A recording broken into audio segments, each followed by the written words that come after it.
You're listening to The Middle Age Gamers from Dimension X.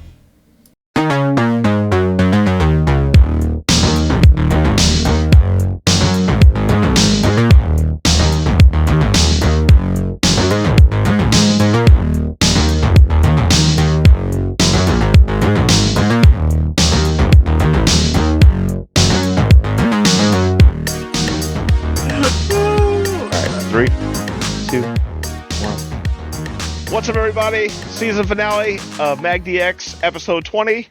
I am GI Gamer 1981. This sexy guy to the left here is the greatest author ever made of retro video gaming collecting.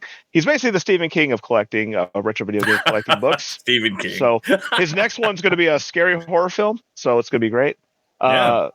On our right here is the myth, the legend, the one we always give shit to on here, Jeff Geske. Yeah, what as was I'll it? call him. Jet ski? I don't even know what. No, it was. I was calling you Gleese. I was calling you Gleese. It was a joke on me because someone used to write on your thing your name, but they would always put extras in the middle. So when I first saw it, I thought it was that, and then your boy Drew was like, "No, his name is this," and I'm like, "Oh, okay," because we were playing Diablo 4 here with each other, and he was like, "That's not his name," and I was like, "No, I'm keeping it." Nice. Welcome to the show, sir. Being from Minnesota, I got a lot of Gretzky growing up. I never even thought about that. Yeah, Oh, that must have been annoying. No geese. No, get ski, like a T in there somehow slips in there. Geske. It's like guess where I left my keys. Yeah. Yeah, Coffin, I don't think had anyone mispronouncing his last name, but I certainly had my share as well. Technically, this is what would happen. Oh, is your name Coffin? Like Coffin? Or is it like the casket? That's every time I would hear that.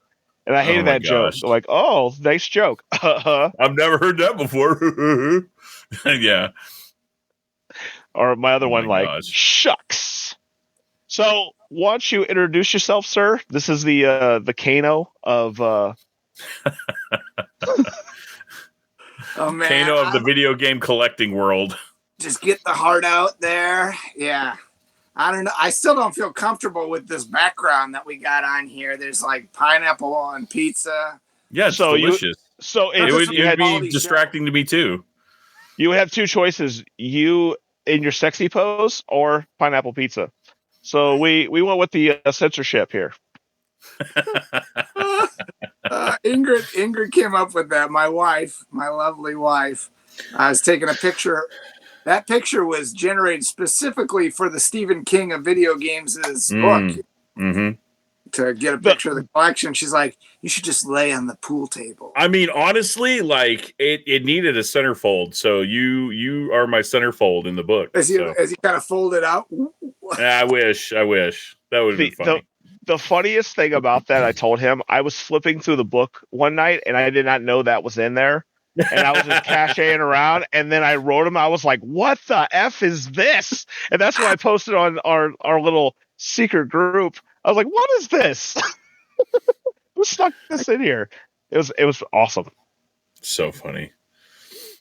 So introduce yourself to the audience, sir. Tell us about you, a little bit about yourself. Give us a little feedback.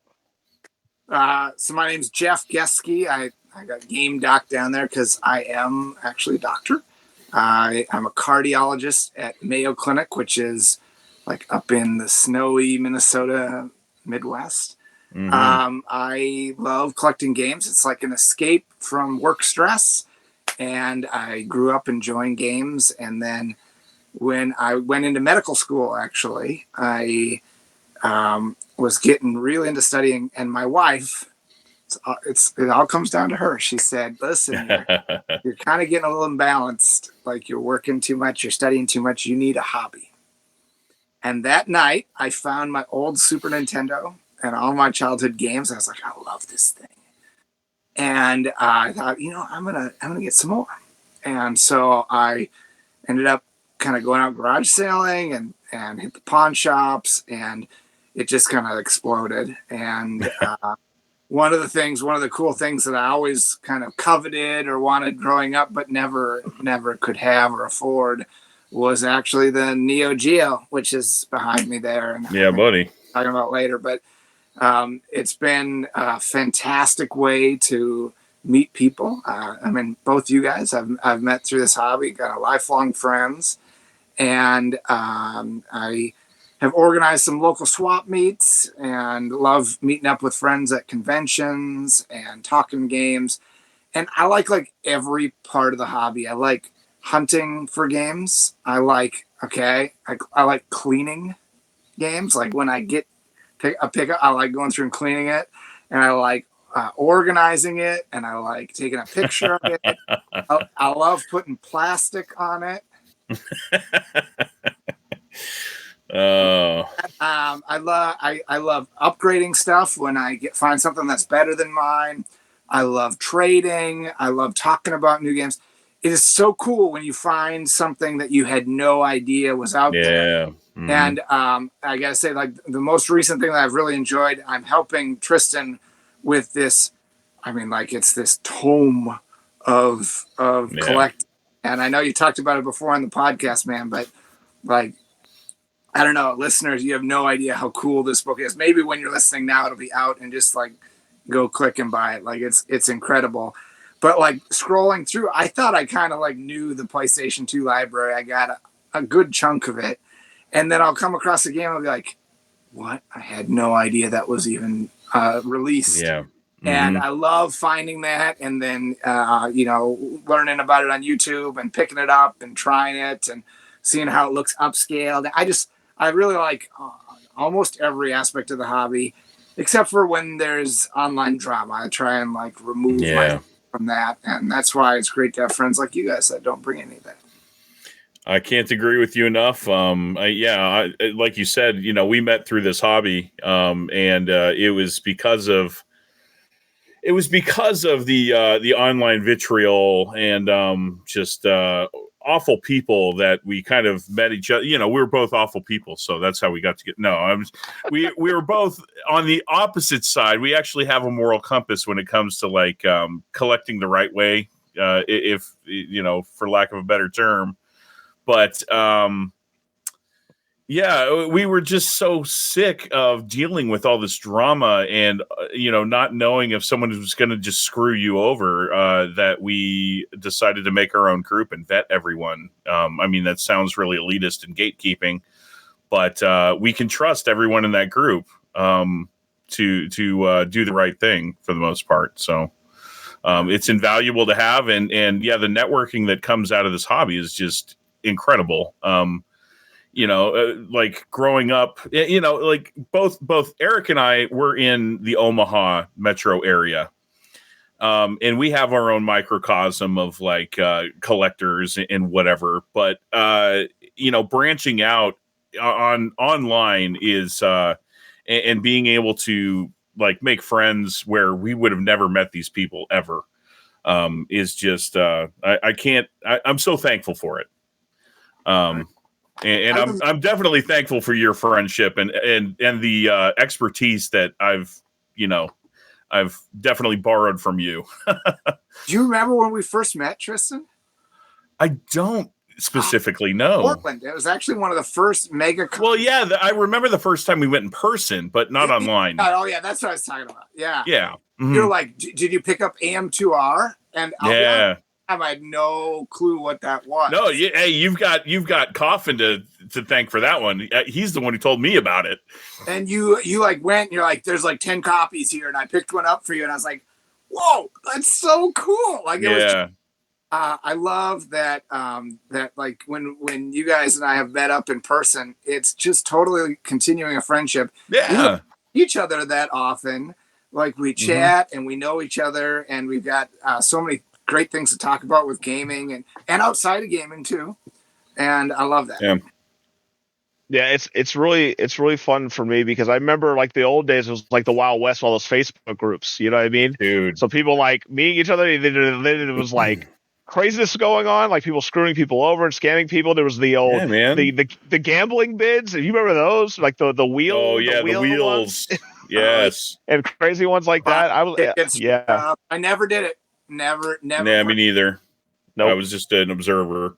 Nope. I've seen a lot of people get burned on that one, and then a bunch of drama came over about. I guess people were.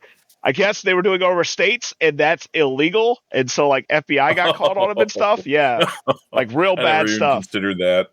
Yeah, because you can't gamble over state lines, and it's including online, which is crazy too. But for me, it's fun meeting people too, because like we all got connected, kind of like the Kevin Bacon stuff. So I know Mara, then Mara brought me in to meet you. It's like that. So it's just like really cool stuff all the time. So I definitely enjoy it. So I thought Drew's our nucleus. Yes, Drew is our nucleus. Yeah. I talk to him every day. The sweetest person on the face of the planet. I love him so much. Well, and one of our mutual friends, Joe Grisafi, I don't know if he was a podcast or not, but he was like in Pirates of the Caribbean. I didn't know that. What? Yeah, and so like his Kevin Bacon number is like actually like pretty low, which is so cool, right? To actually, that's awesome. Dude, I did not know that. I knew about Stranger Things. I didn't know about Pirates of the Caribbean. You're gonna have to offline. You'll have to tell me exactly where he is. I would love to see that. Yeah, that's awesome. We should take a picture and put it in the room. One of the medical conferences that I like help do some stuff for. We have a videographer, and she was an on-screen extra in Starship Troopers. Whoa! I was so jealous. Dang, did you tell about that item I got you for Christmas? Your birthday? I showed it on the podcast, but so he got me one of the training shirts from their like basic training, like used on screen and everything. Like I've got one of the Starship Trooper like basic training shirts. That's awesome. Well, it's funny because what happened was I was on an eBay debacle, randomly going online, and some AI thing said, "Hey, do you want to buy this for this much money?" And it was like authentic, and the lady was like, blah blah. So I wrote a message, and then they said, "Yeah, that's what we do," but she didn't look at the price, and so the price was under what it was, and I bought it, and then she wrote me a note in it like, "You lucky SOB, this would not go for this price." kind of thing. And I showed it to him on the email that she sent to him, because she gave him like a certification and everything for it. So it was pretty cool. Yep. He's got to frame it though. We gotta get that thing. Yeah, it's I need to frame it. It's gonna hang right next to my Starship Troopers pinball machine. Yeah, buddy. It's gonna be freaking sweet. All right, so since we're all collectors here, we thought we'd start with pickups. And since you're the honorary member tonight, you get to go first, sir, on some items you picked up. I've got two things, and one of them I don't know what it is, because Tristan was my secret Santa, and so not so secret anymore. I've got an unopened box there, but I did bring one pickup that's come in the mail recently, and it is. I actually got it here. It's in this tub. Oh my gosh, that's so cool! I know. And so in this tub are these Arc the Lad pocket watches. So these were a pre-order. So crazy. That were given out through I think EB Games. Yeah. And AKA GameStop. Yes, now AKA Software Etc. AKA Funko Land. and so cool. There were a total. Wow. 14. Those are bigger than I thought they were. Yeah, and they're heavy. There were 14 different pocket watches. And like you only got one for pre-ordering, and there was no way to like buy specific ones. Like it was just random. And it took a long time to figure out exactly how many there were, because one of them they made in fairly limited quantities. Mm-hmm. And, Victor Ireland, who is the kind of the head of working designs, like he posted in a forum at one point. He's on a number of forums like Neo-Geo and a number of different ones. Posted that kind of a sense of numbers, and the thought is that there's less than 100 or even close to 50 of them. Wow. And so that's nuts. I was in like a Working Designs Facebook fan group, and someone was selling like a pre-order, not this, and I messaged them and I was interested, and I was talking with them. I was like, "Hey, have you ever seen the Arc the Lad watches? I had one before this." And they said, "Oh yeah, I actually know someone that has more than a whole set." I was like, "No way!" Like I'd seen a picture once, I don't know if it was Nintendo Age or what like of someone's collection. They said, "Yep." I said, "Oh, that's amazing. I would love to have a set like that someday." They said, "Really?" I think they might want to sell it. Dang. And so I was like, "No way!" And they're like, "Yeah, well, let me kind of reach out to them and see if that's." And with Christmas coming up, they were actually kind of raise some money for a Christmas present. And so then this person who I was talking to apparently lived physically close to this person. It was like they were friends, and they kind of brokered the deal. And so I've got a set of 14 and not like 7 extras to That's incredible. help out friends, or I don't know. You could get like you get a full half set essentially. Are you going to frame them? Are you going to like frame or like something to put them up and display them? How to display it. Like you can see my fancy display piece right now. It's yeah. So I don't know, because like you can't. For those listeners on like Spotify or whatever, he's holding up a Tupperware tub. So elegant. But here's how you want to see how much of a nerd and a type A person I am. I told you I'm a doctor. Okay. So after I received them, I was like, how am I going to remember which ones? So I have a label maker. And so I labeled the character that's on the watch. This Very is smart. like non-toxic, it's not going to wreck it or something. Sure. Yeah. But on the bottom of each case, it says each character that's. So you don't have to open it up. Yeah. Smart. Yeah, I have like one really for Shinobi. Because like I have a Shinobi one right now with all Revenge of Shinobi variants. So I'm going to frame them with them in there. But if you go to like, say for like Michael's or whatever, if you bring those in, they can custom frame you those and like put it in there for you, so it looks like really nice. So you should look into those options. I mean, they're not really expensive, but it might be something cool to hang up in your bedroom. The original Revenge of Shinobi with the Terminator and Spider-Man and Godzilla, is that your favorite? Yeah. So I have every variant. So every copyright change in the game, I have every single one. I have every single variant of it. So cool. And I did the same thing on yours. It says version 0.1, 0.2, 0.3, and they're all together. I bought them in one swoop. Nice. That's awesome. Those You are got to put it up to find it out. There's not like you can't. Yeah. I've actually got a pretty cool. Go ahead. There is a way. I have pictures of all the boards and what numbers they are and everything. So if you want it, I have a copy of it. Is there a reliable difference on the boards? I don't know. Yes, there's two that are kind of similar, but they have different numbers. And I've taken pictures of them and put them together. So if you want it, I can send it to you. Oh yeah, that'd be cool. Cool. I was going to say on the subject of pre-order bonuses, I just wanted to mention I got a baseball for Ken Griffey Jr. baseball on N64. That thing is ridiculously expensive now. But whenever I went down, so John Hardy, with the Video Game Museum, he had the other baseballs, the other Ken Griffey Jr. pre-order baseballs, like in the display case, but he's missing that one. So I'm going to donate it. Oh, that's awesome. Yeah. What do you think the most ridiculous pre-order that you've come across is? Ridiculous. I mean, there's the puppet for Lunar. That's kind of ridiculous, but have you ever seen the Splatterhouse mask that came with the PS3 360? No. So here's the funny thing. I pre-ordered that to have that, and they didn't have enough.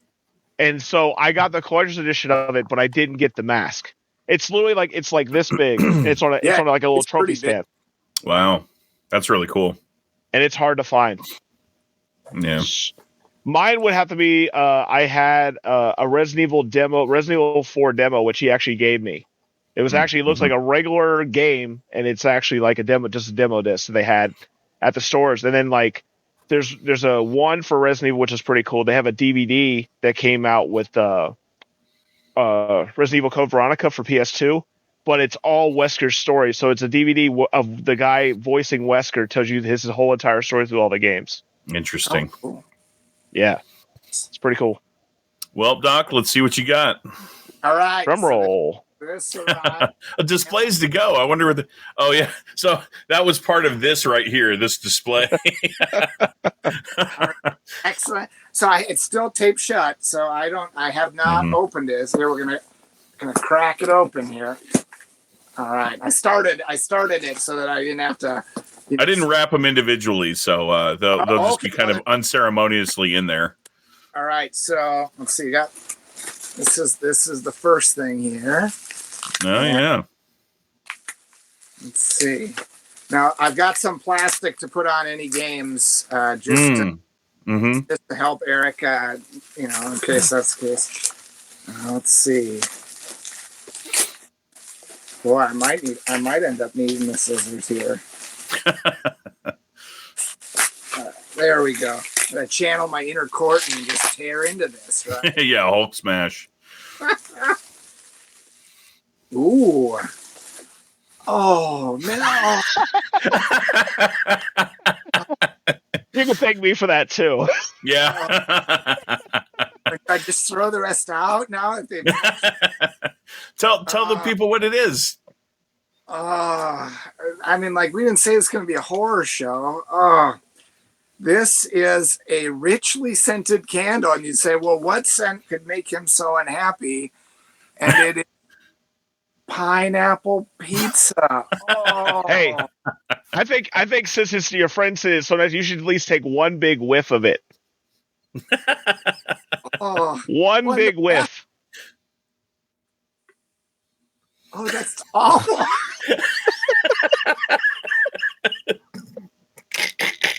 Oh, it's so funny. If you're on Spotify, basically he smelled his candle, his pineapple scented candle. Be glad that scents don't travel through YouTube or Apple Podcasts or something. Because it doesn't. Just to be clear, it doesn't smell just like pineapple. That would be fine. Ham. Yeah, pineapple and rotten ham. Ham.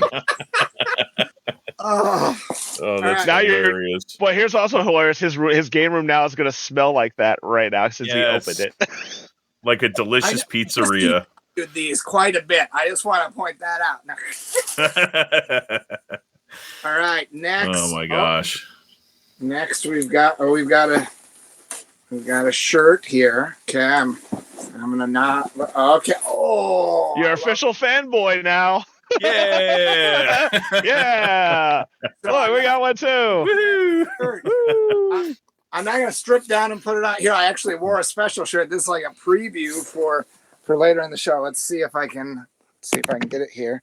It's not Christmas until you see Hans Gruber fall from Nakatomi Tower. I agree. That's right. I now agree. And I understand. I love everything about this shirt except for how much it smells like pineapple pizza at the Beautiful. That's a bonus.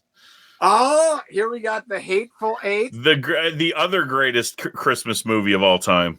Beautiful. And you know what? I actually I heard you talking about it, and I actually watched it this season as part of my Christmas movie-a-thon, but it has joined my Christmas regimen.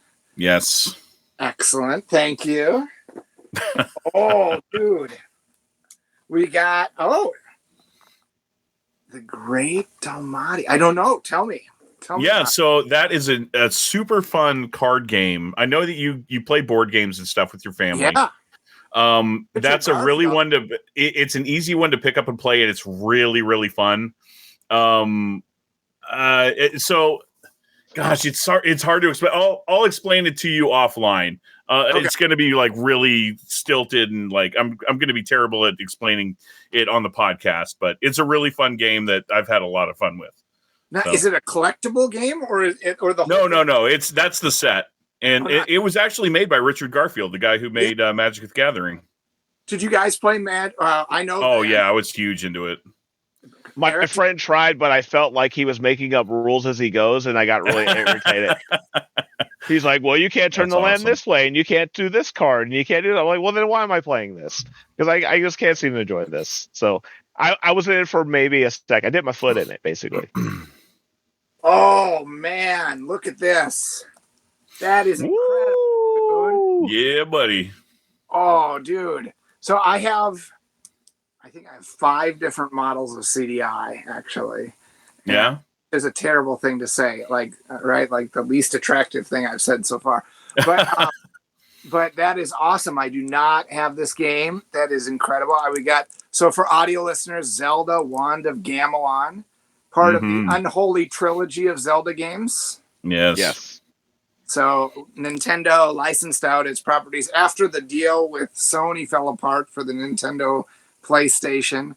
Ended up making a deal with Philips, and there was a set of Nintendo properties that got games on the CDI, and they're kind of like so bad they're good. Oh yeah, it's definitely. I mean, they're cult classics at this point. You could call them. Yeah, my friend calls them Shigeru Mita no.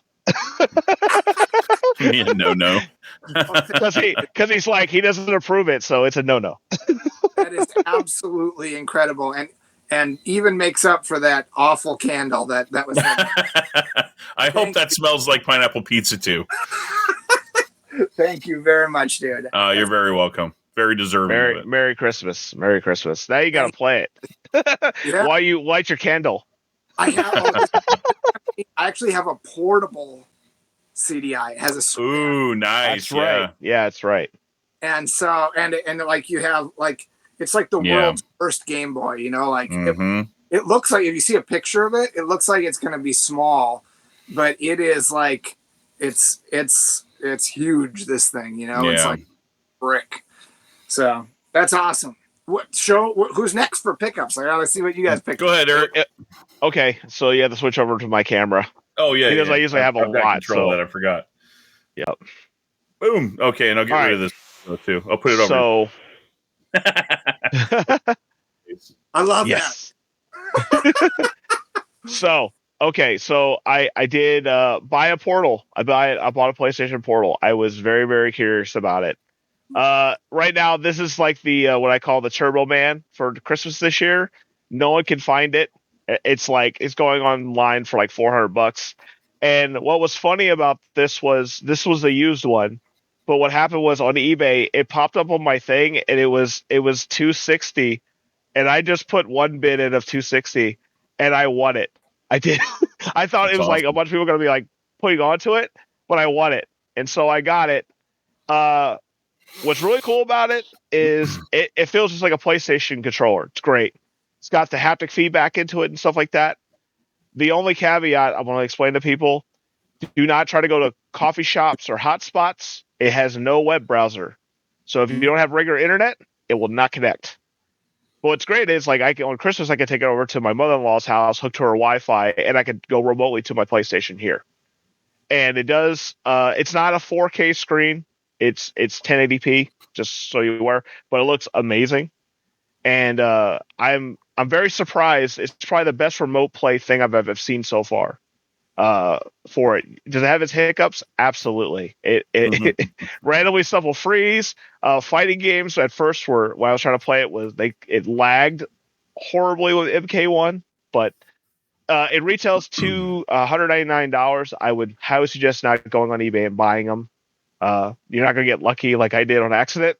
So just wait. Sony will refill them. But it's a pretty cool little processor machine. Hellblade. I saw the trailer at Game Awards. Got me hyped up to get it back. So I basically bought it back again so I could play it again when I get the second one. So I wanted to play it again, which I thought was pretty cool. This Sega game here, which I think is called Shadow Blade. I think, what's it called? Shadow Blasters. Shadow Blasters, right? Yep. So I knew nothing about this game. I know that Sega has a lot of mail-ins from a long time ago. There's a lot of companies you had to mail to get games, and these are one of them. And it's pretty cool. It's 4 different characters. It's kind of like Power Blade. If you die, you don't get that character back, and you have to kind of go through the level. It's weird. It's a fun game, but the walking on it is horrible. It's like you're in quicksand. It's terrible, but Right. pretty cool to have. It's like one of the games I feel like the Nintendo fans, maybe, like if you grew up with Nintendo, there are some really unique titles that only came out on Genesis. I think it's in that group of interesting things that never came to Nintendo platforms. Yeah. The little Game Boy Advance game, I did not know Ghostbusters was on the Game Boy Advance, so it's actually really, really fun. I was very, very surprised. I thought it was just going to be a cheesy cash in, and it really wasn't. It's a really fun game. I was really surprised. They did a hell of a job on that one. If you don't know, Dolph Lundgren was the first Marvel big movie person to do Marvel, and he did The Punisher. This is from 1989. I didn't know that. It's not great. Yeah, so when Marvel was trying to step their foot in the door, they wanted to do Spider-Man, but the movie people were like, that's too much money. And they said, do you got any other characters you like to do? And so they threw out The Punisher, and they gave him a budget for it, and it was terrible. Now, what's funny about that is that movie was made. The next movie in line that was made after that was Blade. So that's the jump between it. Wow. Wesley Snipes saved Marvel. Punisher destroyed Marvel. That movie is awesome. The first one. Yeah, Blade's awesome. Yeah. The other three we had on a Wii Day at Ben's. One, I will say Kyle suggested is We Love Golf.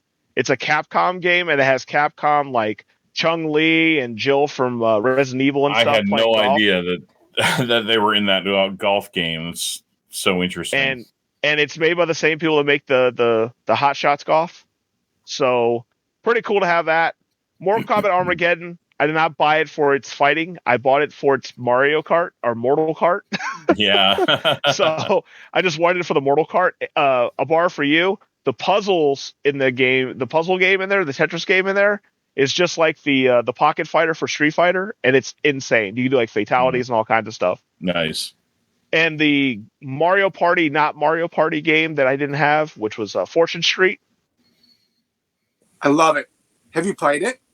No, I'm excited to play it, especially with my kids. It is awesome. It is Nintendo and Square Enix. Those are the characters, and it is very much Monopoly. Yes, it is so fun, and it takes away all the banking and the rolling. It simplifies it down in that beautiful way that Nintendo can do for games. It is awesome, and it's great across ages. I can play it with my 17-year-old or with my 11-year-old because there's a fair amount of luck involved and chance and just what you draw. And there's all these different stages. And as the stages change, like you have to go around and collect the different symbols and then come back to home to get a payday. It is an absolutely awesome game. Nice. Any listeners that have not played it, Fortune Street for the Nintendo Wii is a great game and a really awesome family game. Also, I highly suggest to you guys, because random stuff like this usually goes up in price, and I think it's one of them that's definitely going to go up in price in the future for sure. I don't see that it probably sold that well, so. No, because I got confused. I'm like, is this part of Mario Party? Is this not part of Mario Party? And I thought maybe they're trying something new. And so I never got it. And then I kicked myself in the ass because everyone was like, dude, it's a great game. And I was like, man, I should have picked it up.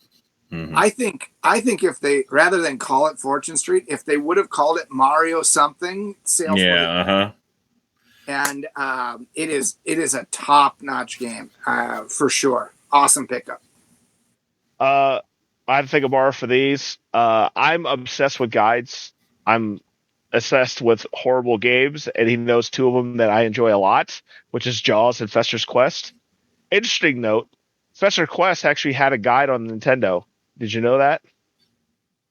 They had an only mail-in, and it's the most valuable strategy guide on the Nintendo. It's super hard, super uncommon to find. Usually goes between probably $150 to $200, and it's literally like 6 pages. I have it framed on my wall over here. Yeah, like it's super uncommon to find.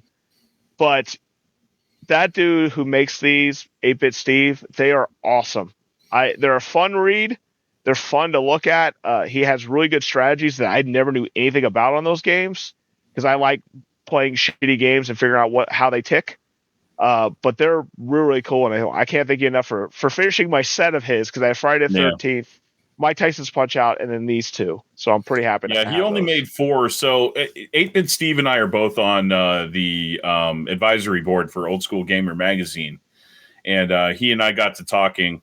And I didn't know that he made other guides. I've had his Friday the 13th guide for the longest time. That was published through Hagen's Alley, my publisher. But I didn't know that he had Fester's Quest, Punch Out, and Jaws. So we kind of did an exchange. I'm like, hey, I'll send you my console book. You send me those, and yeah, like win-win. So I need the Punch Out guide. I'm ashamed to say I've never beat Mike Tyson. Not for lack of trying.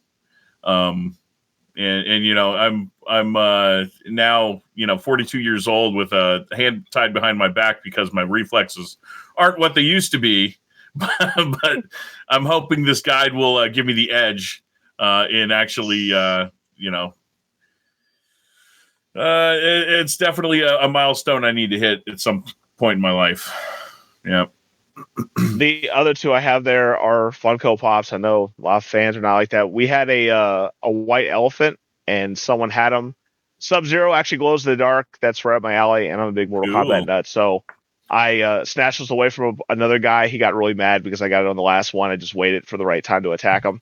And I got him, and they're going to go with my Mortal Kombat display with like my autograph and all that type of stuff. I do have one more, and you'll respect this too. A bar got me, and I hung them on the wall. But they're Alien and Rocky IV cards from back in the day. Yeah. From the 80s and 90s. And they are awesome. We were upset because we looked at the Rocky IV and we were hoping they would have the robot in there. Yeah. And they have a happy birthday card, and we got really excited about it, but it's just him with his party hat and his little wife beater on, just kind of no picture out. of the freaking robot. No come on robot. now. Like, come on. Hell? That's a chase card. Should have been a hologram. And then what was even funnier was we looked it up, and the guy who played him has a signed graded card on there for like $99. And I was like, I should buy that. I should buy it and just hang it up on the wall. How random is this? It totally jogged a memory.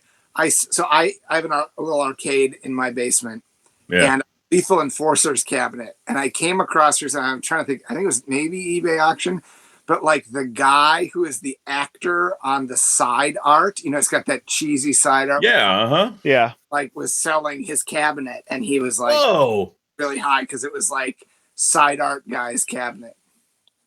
That's frightening. That's all. You have the side art guy's cabinet? No. Okay. Sorry, I misunderstood. No. Mine I rescued from being broken. No, I wish. That'd be kind of cool. But insane. It was like up for sale, and it was like side art guys, Lethal Enforcers. That's so funny. That's so cool. That was like my Jax at the convention we went to. He was like, I'm not putting no certification on this. They don't like it. I'll tell them that I signed it. That was it. Yeah. He wouldn't certify it. He's like, I'm not certifying this shit. He's in amazing shape still. It's incredible. Oh, that dude is jacked. He said when I was there, I had something in my hand I was eating, and he's like, I wish I could have that. He's like, I'm only doing a bodybuilding competition. He's like, but if it wasn't for that, he's like, I'd be as fat as you right now. And he started laughing, and I was like, did you just call me fat? That's awesome. I also saw him in Phoenix when he was peeing with Ian. That was awkward too. Coming there yelling at the top of his lungs, scaring me and Ian to death. He's like, "Whoa, I gotta piss this monster out right now." He's like, "What are you guys doing?" He slapped us on their shoulders, and we were like spaced between them. And then at the urinals, and then Ian like looked over to me, and we just kind of smiled and walked off, and that was it. That was the only situation that I've ever seen Ian or whatever. We just basically took a piss with Jax, and he just fucking ran out. He was topped up on something, some pre-workout or something, but it was hilarious. That's awesome. That's all the pickups I got, though. What you all got, right. El Burro? Let's see. What do I got? What is that? Oh, crap. Oh, let me put that away. Oh, no. Yep. So that's my book. But no, so I was a part of a couple other like Secret Santas, and this was one of the coolest things that I got. This is the. I bought. Oh, what's up? Before you go on, I think not everyone that listens to the podcast may know about this book. I've listened from episode 1, and you've talked about the new books that you're making. Yeah. But can you take a moment and just like show how gorgeous this book is? Like I feel like people don't know like what a premium product this is. It is absolutely incredible the amount of work you put into it. Like the foiling and oh, dude, yeah, it turned out amazing. It looks Neo-Geo, even though it's like you've got instead of the dog tag, the cat. Like you got to show some of this, man. Yeah, sorry, listeners on Spotify and Apple, but this is YouTube exclusive. So the story behind my angry cat tag. This is my cat Bowser. And whenever I first took it to Kickstarter, I actually was going to use the rabid dog tag, and that's what I had on the book. Well, someone reported me, and with like 10 days left in the Kickstarter reached out to me, and they're like, "Hey, you got a copyright strike or something like that," and they're like, "You need to change that. You need to remove that stuff, and then or else we're going to take down your Kickstarter and cancel it." I'm like, "Oh crap!" So, right away, I found a picture of my cat looking all angry. And then I actually did that illustration, which turned out awesome. And he's my mascot now. Like, I love that happened. Like, it's so much better with the cat tag than the dog tag. But yeah, I mean, like, this is all like foiled and embossed as well. So this is actually sunk in. But it's matte.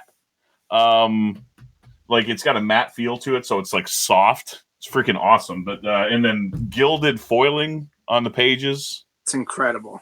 Yeah, which is really nice. Oh yeah, so this is, dude. I don't think I've ever told you about this, but I had a Kickstarter backer reach out to me. This book was bound backwards. Oh, look at that. Oh, this is limited edition. Yeah, so I have to turn it upside down. Yeah, exactly. I reached out to him. I'm like, dude, I want that book. Can we exchange, please? Please send that back to me. So he did. I should have sent you my special edition bite sleeve. Oh yeah, the one that someone took a bite out of the freaking slipcase. Ridiculous. But yeah, so like obviously there have been just like hundreds upon hundreds, thousands literally consoles that have existed over the history of video games. And I started research just as as a console collector, I started research just to see how much was out there.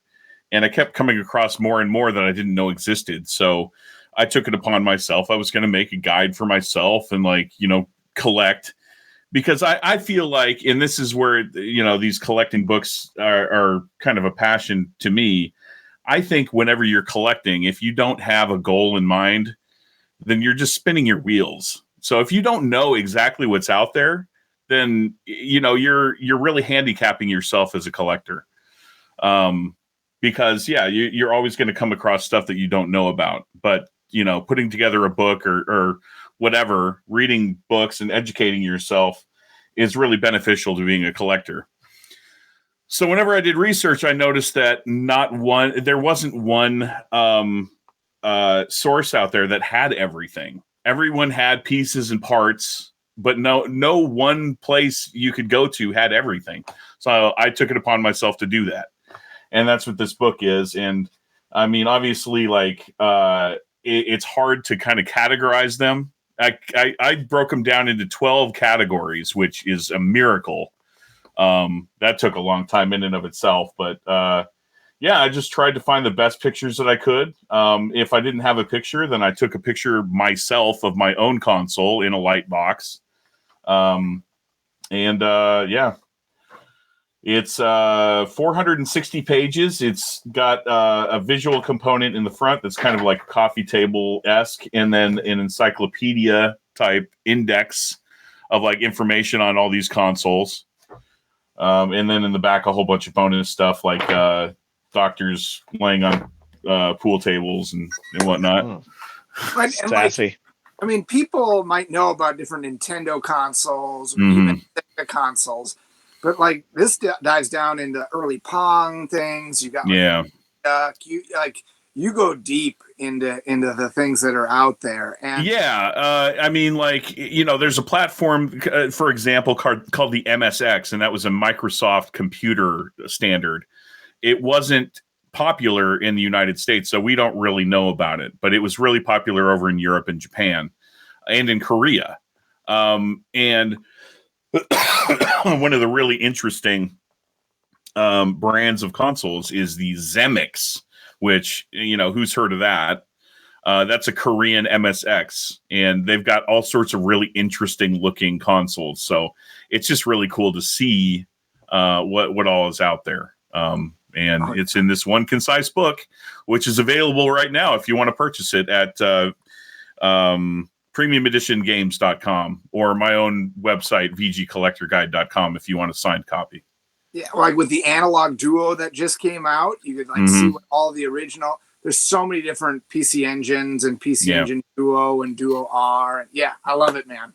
Congratulations. Thank you very much. Forward to the how many pages? You said it's like 35 pages or 40 pages. Your video game guide, or what? Is it up to 50 pages now? Or what are you talking about? Yeah, your upcoming books. My upcoming book is 4 volumes, and it's almost 2,400 pages. Oh, 2,400. Oh, wow. Okay. So, like more than. Oh, okay. Yeah. Get your shelf ready. Get your shelf ready. That's funny. Nice. Yeah, it's almost 2,400 pages across 4 volumes. And that's I can't thank the doctor enough for his attention to detail and his how did you put it, anal retentive ways of poring over and scrutinizing things. It's very necessary for me to have a second set of eyes like his to be able to look at it, so that it definitely makes my product better. It borders on pathologic, that's for sure. Hey, and I keep it coming, brother. Keep it coming. All right, my pickups. So I'm part of a couple other Secret Santa groups, and I thought this was really cool because I was actually part of the PlayStation Underground at one point, but I never got the very first thing that PlayStation Underground put out. It was a 2 CD set, and it's got all sorts of like videos that are just, it's a time capsule. Like, I love looking at all those like 90s,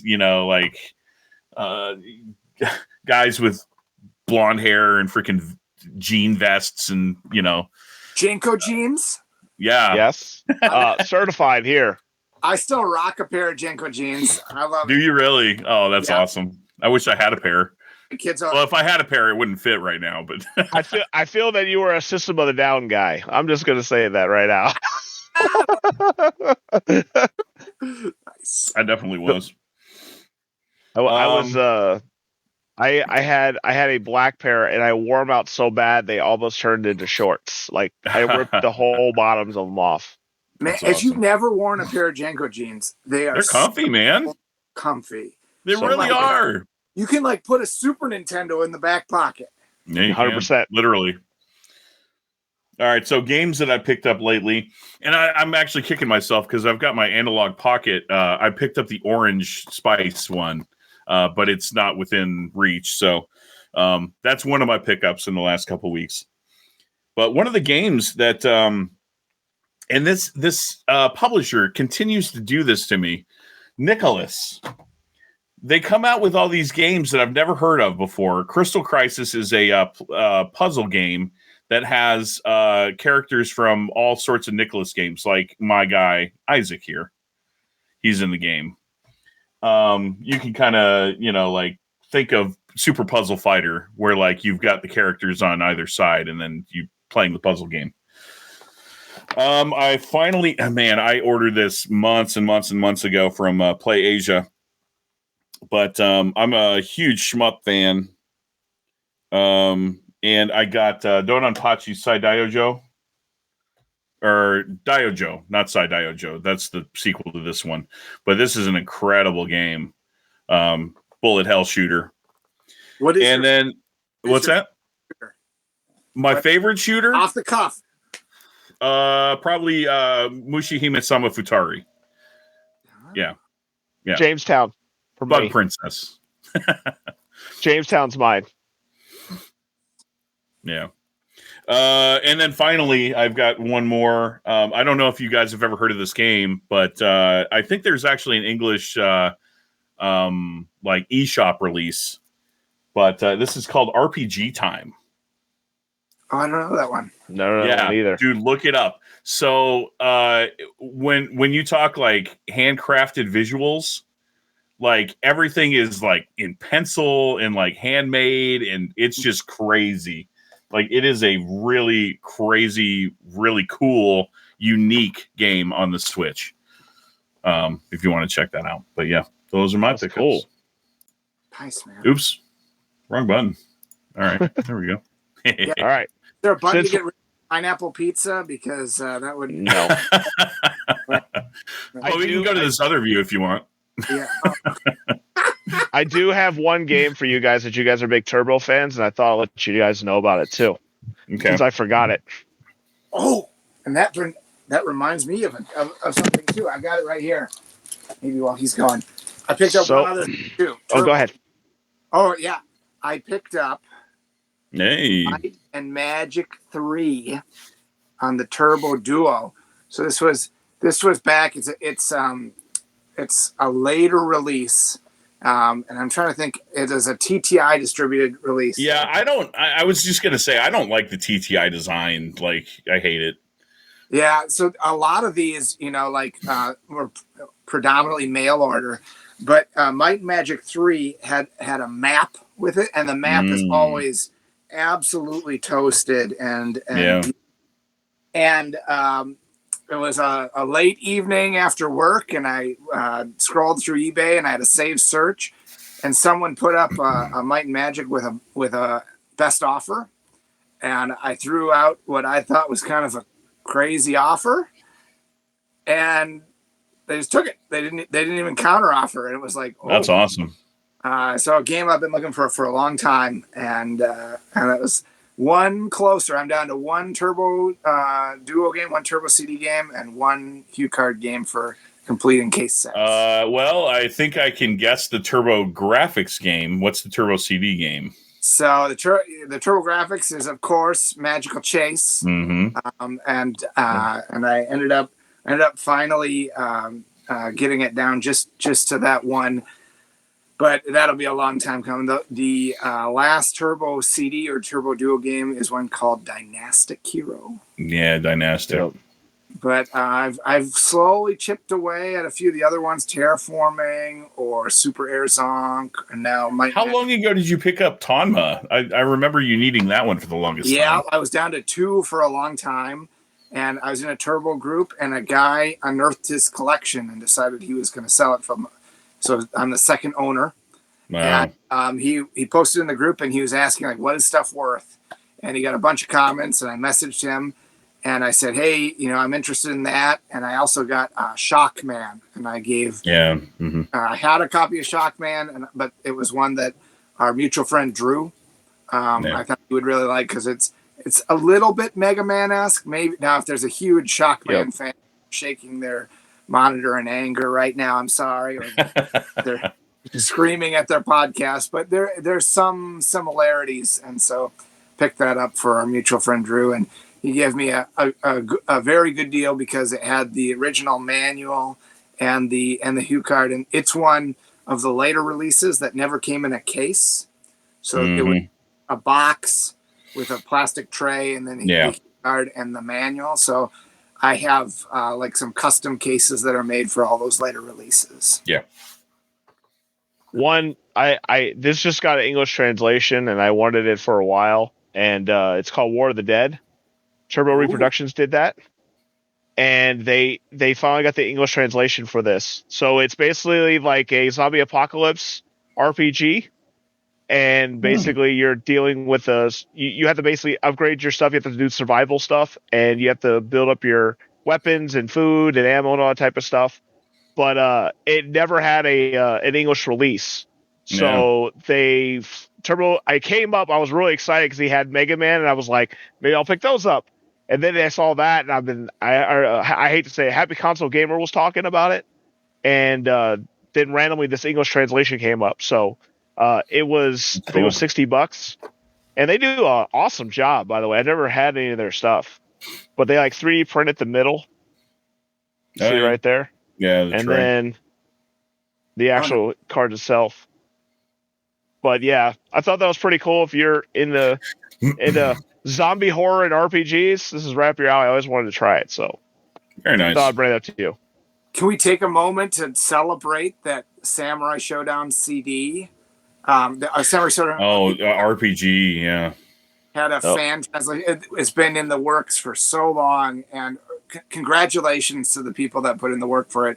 Seriously, on to work for that, but Samurai Showdown RPG, which is a Neo-Geo CD exclusive, input like fighting moves to do your attacks in an RPG, and the amount of text and everything has kept this game from English availability, and there's been a long time, people working on it, but just recently became available. Super cool. On that subject, do you have a game that is in your wish list that because obviously that one was a big one for a lot of people. They wanted to see that fan translated and that ROM available for English consumption. Do you have one that we lost our podcast mate, but often left the building. Yeah, I saw him freeze, so we'll have to just give him a minute. Well, where I was going with that is there something that you want to see fan translated? I actually, since he's doing that, it's a Saturn game, and I have the Japanese release. Let me grab it. Yeah, sure. All right, I gotta be sure I don't show a bunch of butt crack or something. You'll lose subscribers. Or gain them. Yeah, well, that would be unusual. Hey, sex sells, dude. Coffin is 100% cussing up a storm right now. Oh, here he is. It's going to happen. I knew it. We were just saying Coffin is 100% cussing up a storm. 100%. Here's what happened. You guys stop like this, and I'm like, are they talking to me? And I'm like waiting, and then I thought maybe your internet connection went out because your freaking little thing on the bottom was still going, and I was like, okay, we're good. What is going on? I'll just wait, and then nothing was happening, and then I hit refresh, and I'm like, it's fucking me. It's fucking me. You and I should have planned in advance that we should have texted and frozen and just watched his reaction. Next time.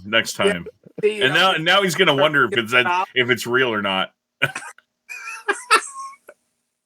Someone start talking. I'd probably leave. That'd probably be 100%. So what I was asking the doc is there something, and actually you too, is there a number one want on your list that you want to see fan translated? Die Hard on the TurboGrafx, because I want to figure out how to beat that damn game, because you get to the third level, you have to go through a puzzle thing, and I don't know what the fuck to do. That's a good one. Nice. This is one that it's in process, but it's a game called You had it back there, and I saw the front cover, and I knew that's what you had picked up. Yep. So for those that don't know, Princess Crown is very much like a Vanillaware game. So think of Dragon's Crown, Odin Sphere. Yeah, Odin Sphere's awesome. It is this gorgeous 2D animated side-scrolling kind of action game. And it is exactly the sort of game that Working Designs would have brought over amidst some of the great games that they did. And I would love to see a fan translation and then a pseudo Working Designs physical release. Yeah. And, I think, when you think about who we know, a mutual friend Pipe Dream Games, who is doing some awesome sound, and I would love to see a Pipe Dream Games Princess Crown. Yeah, his work is incredible. It's awesome. There is one clear game that it's been in the works, and I have no idea. I need to look at and see what the progress is, if it's stagnated or whatever. But Sega Gaga, that game needs to have an English release. Japan thinks that the only people that are Sega fans are Japanese. Fuck you, Sega. Gosh damn it. I want that game. I want to play that game. I'm a Sega fan. I thought you were going to say the other game that you really wanted an English translation for. What's that? Castlevania Lords of Shadow.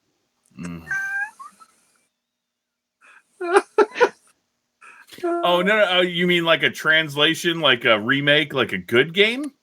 Like make it a good game? So you're saying Kojima doesn't do good games? Is that what you're saying? I'm saying that Kojima put his fucking F team on that game. That's what happened. My gosh. I love that when you guys had it where you had each other play stuff, that you made him play it again. That was my favorite. That was cruel and unusual punishment. He makes a mistake because he told me that he never had those games. So I told Ben, I was like, whenever one comes in, and you're lucky because this year you would have got the collector's edition of it that has like the audio CD with all the soundtrack and all the extra bells and whistles. And Ben was like, I can't do this to him anymore. I can't let you do this to him. So he's like, you're denied from buying this. I'm a tortured Castlevania fan, and that game reminds me every time I see it that's the last thing that Castlevania fans got. Except for maybe an Apple Arcade and a pachinko machine. Like, come on, man. You got Bloodstain. That's a good win. Not the same. I want my belt. All right. Speaking of Christmas, our Abara Night of the Movies. I took Abara to the 35th anniversary of Die Hard at the theater. We went to Twin Creek. I was telling Jeff about it when I saw it. I was like, dude, it's coming back. So I asked him if he didn't see it. He said, no, I haven't seen it. So I was like, this is going to be the perfect one for episode 20, and also to hear his review of it, because he was laughing his ass off the entire time. Oh, dude, the one-liners, man. And the one that really fucking got me, and I'm sorry, I'm like cussing now, but the one that really got me is whenever he's like on the emergency radio and he's like, what do you think I'm trying to do? Order a fucking pizza? Or whatever he said. Oh, dude, that's so good, man. And so you just feel his frustration. So we thought we let Abara give his book report on it, and then we'll give our feelings on it. So the way it works is we have our own 5 rating, so you can make your own 5 rating. Mine is all in the reflexes. He has his. I buy that for $1, and you can put your 5 as well. Nice. Yeah. So this movie, the first and foremost, like, you know, when you're talking about a movie that's celebrating its 35th anniversary, obviously it's an old movie. We're not young anymore, but like. It's crazy because like you go in with these preconceived notions that it's going to be like it's not going to age well. Well, that's not the case for Die Hard. Having never seen it before, you know, I didn't know what to expect. Like I didn't know like all the beats of the movie, but man, it's so well directed. The pacing is awesome. The character development is amazing. And it aged so well. I mean, like if this movie didn't exist before and it came out this year, it'd be a blockbuster. You know 100%. What I mean?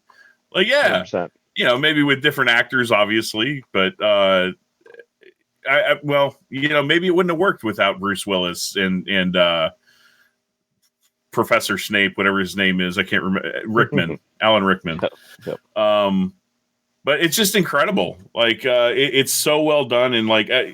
I didn't know what to expect in like especially whenever he ran into the guy and then like Hans Gruber's acting like he's just a scared lost Hostage. Yeah, thank you.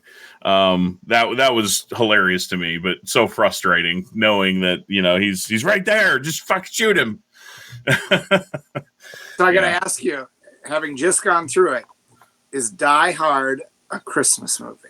100%, Zach. 100%. We got into kind of a feud this weekend. I kind of he was saying in the context that basically, because it has a Christmas trailer, that means it's a Christmas movie. Or like he was saying like themes, like he was like themes of things. He's like, so if they're having turkey, so technically it would be a Thanksgiving movie. And we were just like, man, literally, it's a terrorist Christmas party. Yeah, dude, it's one during Christmas. He's there for a Christmas party. There's Christmas music all over the place. The soundtrack is made up. Yes. Yeah. So yes, it is an unorthodox Christmas movie, but it is a Christmas movie. And let's not forget, his wife's name is Holly. Yeah. I didn't catch that at the time, but someone pointed that out to me, and yeah, clearly they were thinking about that. And Zach, his whole argument falls apart. I asked him if Home Alone was a Christmas movie. He doesn't think it is. So he's just on another planet. How about Gremlins? That's what he said that too. Never he said that it. too, and I said yes. Oh, I've never seen Gremlins. Coffee. You'll love it. Getting the rotation as far as stuff that he has to watch. We're slowly dipping him in. Like, I've got a lot of catching up to do. I literally have a wall back there of movies that I go through to pick out for him, so he goes. I mean, everything you set up is on that wall for sure.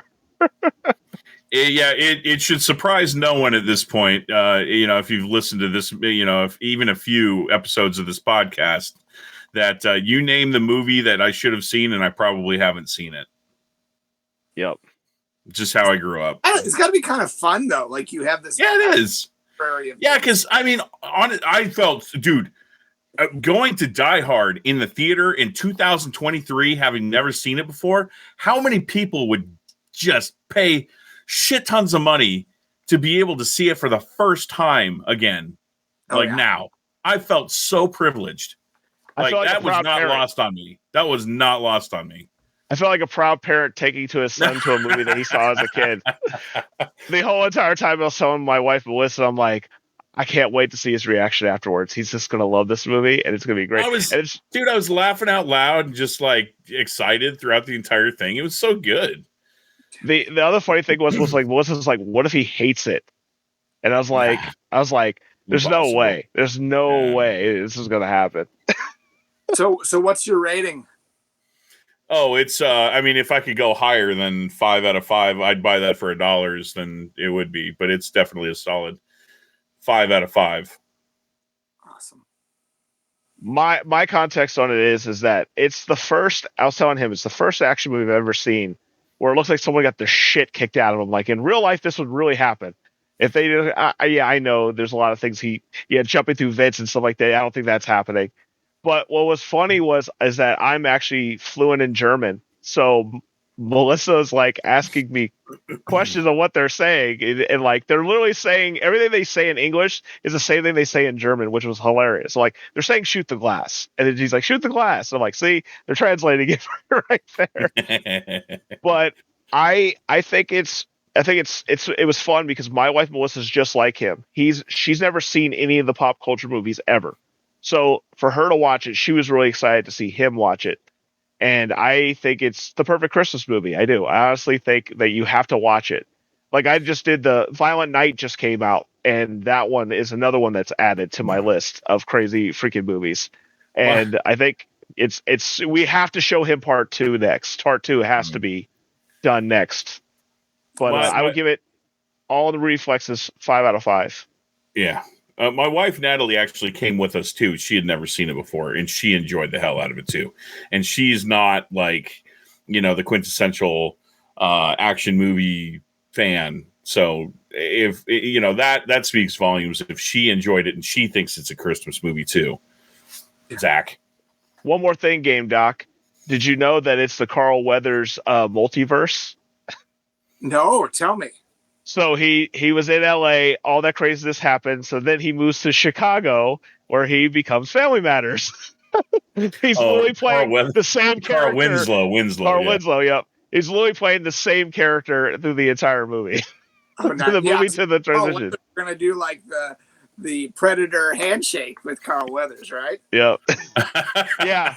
Carl Winslow. Yes. Excuse me. I said the same thing in the movie. I was like, yeah, there's Carl Weathers. I have like those two. I hate it like because they're pretty much really close in names, so it drives me nuts. Yeah. Well, Die Hard is it's the first rated R movie I ever let my kids watch. And it's become a tradition. Like we watch it every year, and we take a picture, like at some point during the movie, when Hans Gruber falls, or when he's in, when he turns on the lighter in the ducks. Yeah. And so one of the discussions around the dinner table this year has been like, what's going to be the scene that we take a family picture during? But it's a really fun movie, right? Like there are light moments where you laugh, and there's great action, right? Like the pacing is really good. Yes. The villain is believable, and I love the Christmas tone, which works so well. Like you would think that maybe it'd be like pineapple and pizza and not go together, but instead it actually works really well. So, we lost him for a second. Oh, he's back. Sorry, we lost you. Technical difficulties. Sorry, we call it the Dave Coulier. We call it the cut it out. I'm gonna give it 5 out of 5 yippee-ki-yays. All right. Love that movie.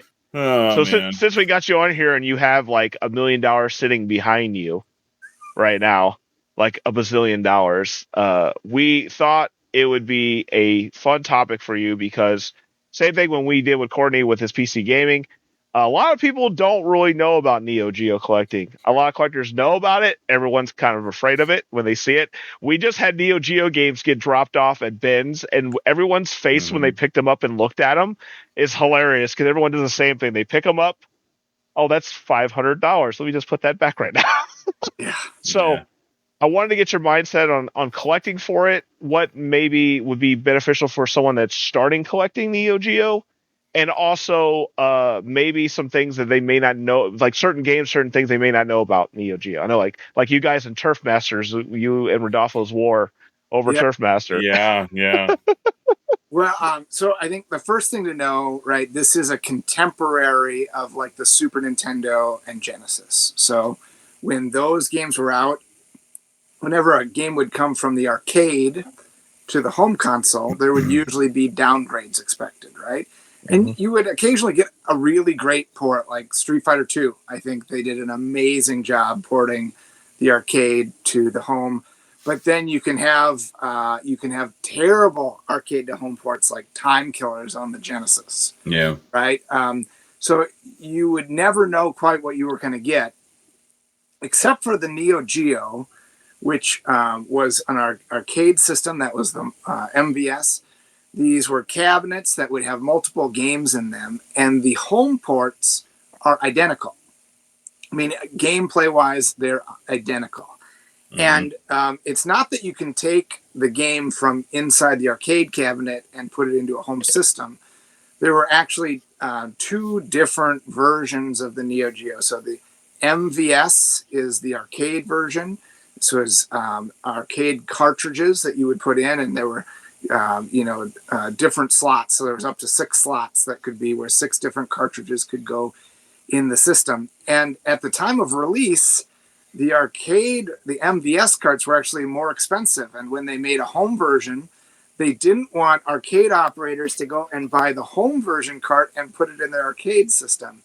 And so even though the chips and the programming on the home carts is the same, it's 2 PCBs. They're these hefty carts, right? When you're talking about lifting up the games, they are meaty, right? These are bigger than like VHS tapes. Yeah. And the home cartridges have artwork, whereas the arcade cartridges just had kind of a generic label because they were inside the cabinet. Yeah, Eric's holding one there, and you can just see.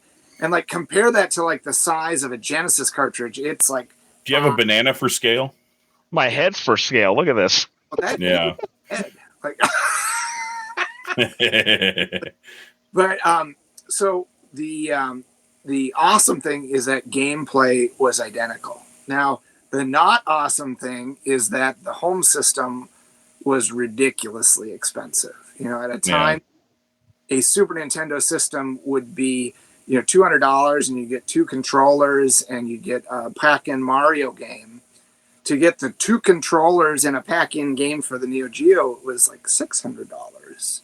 And individual games for the home system were $150 to $200.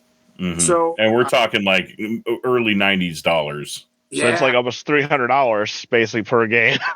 Yeah, I mean, you scale this up, it was just not affordable.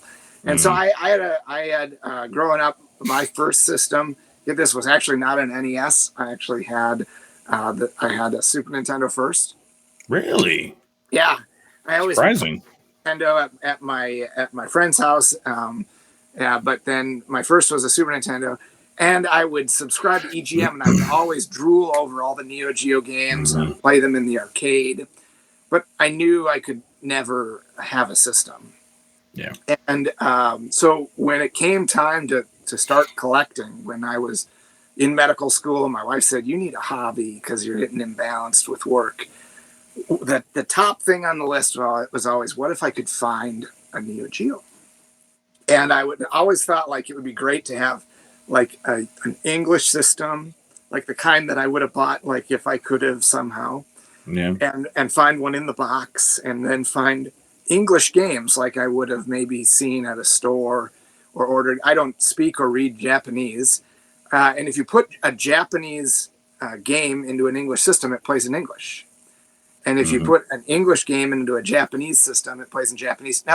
Nowadays there's region mods and there's video mods and things, but I kind of just thought it would be amazing to find a Neo Geo system.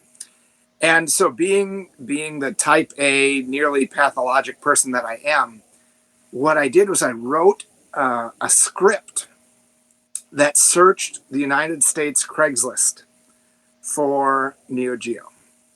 And so every day I would get dumps from all of Craigslist for any post that mentioned Neo Geo.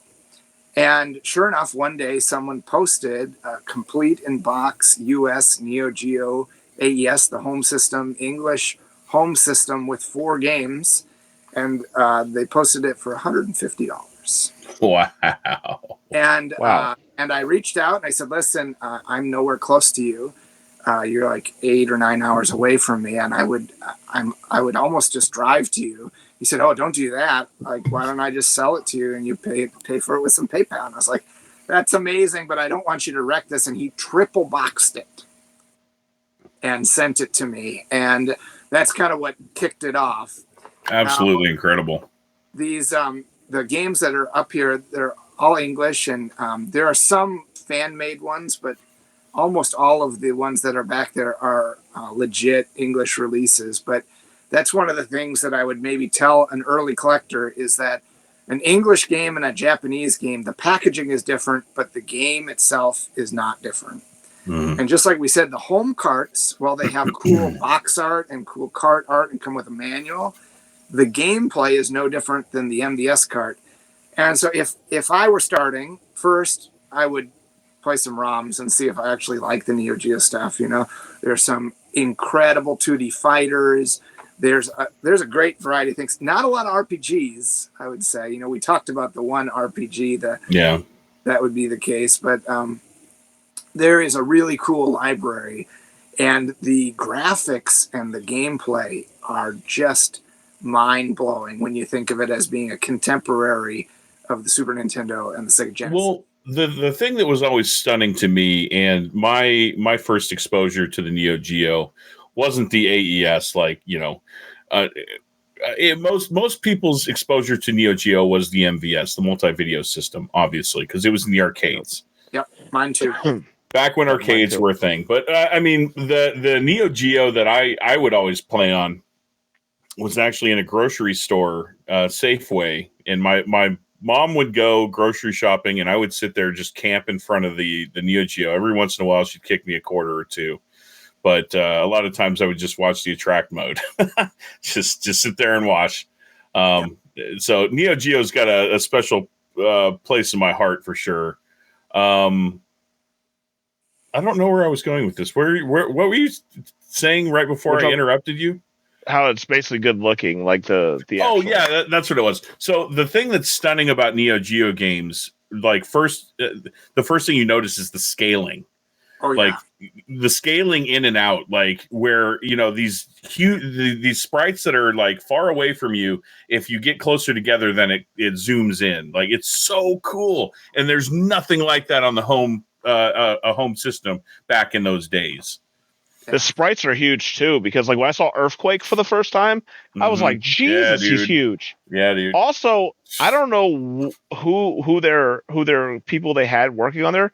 Their pixel art is the best looking unbelievable. Ever. Oh yeah. No distinguishment of it. It's just crazy because it's funny because the Samurai Showdown, that intro is in my head for life when I first saw it. Because the first one I saw is really funny. They had an RC, those wood ones you used to make, and they used to race them. They actually had a place where you could race those. No. They had a Neo Geo cabinet there that the owner had, and he had Metal Slug, Samurai Showdown, Ghost something, and then Ghost Pilots. Ghost Pilots, and then Art of Fighting. Yeah, and that whole intro where he's cutting through the lanterns, I was like, dude, this is nuts. And I'm a fighter nut, and every great fighting game is on there. Like, and I obsessed about it because I'm such a big fighter fan. I'm like, man, all these cool fighters I never knew nothing about. Oh yeah, check The Last Blade. This is a weapon-based combat fighter. Favorite. Aru, Mark of the Wolves. My first exposure, we would go to a pizzeria after like a church group, like after church, we would go to this pizzeria, and it's a place called Devani's Pizzeria, which might be regional. I'm sure it is. But they had a Neo Geo multi-cabinet, and there I was exposed to Samurai Showdown. And dude. Just, the art and the weapon-based combat, and it was kind of in the blood. A bit of Mortal Kombat, so there was some violence too. Like characters would bleed, or you could, there were kind of final moves, and just awesome. Yes. Yeah. And that on the side was on the side cabinet. Yes. So I loved it, seeing it, and then to think that you could have home games that were that way. It just never seemed like a reality to me until I found that, and then that just kicked it off, looking for games. And I'm very frugal, so I love finding a deal, and I love nice things though too. And so I've gradually just chiseled away, but now I'm down to the place where I'm only missing a few, and the price curve is really exponential. What's the unobtainium on the console? Oh yeah, so Slug, I would assume. So there's one called Kazuna Encounter. There's one for sale right now. You could go online and buy it at Neo. Wasn't it like 30 grand or something? No, it was more than that, 40 grand or something. Honestly, what the prices you just said, it would be sold pretty fast. Yeah. Okay. Well, it was. Yeah. We're talking a lot. Okay. Even more than that, and there's many games in the English AES library that are in the 5-digit price range. Yeah. And so that really stings. But I think back to, if let's say that you were just thinking about like, wow, this sounds cool, I love sprite art, or I didn't get exposed to those games and I want to check them out. So I'd first start with emulate. Right, there's so many great emulation things now that can emulate Neo Geo very well. I think then if you were thinking about getting into collecting, Neo Geo CD is one option. I'm not as big of a fan. There are load times. That's the key thing.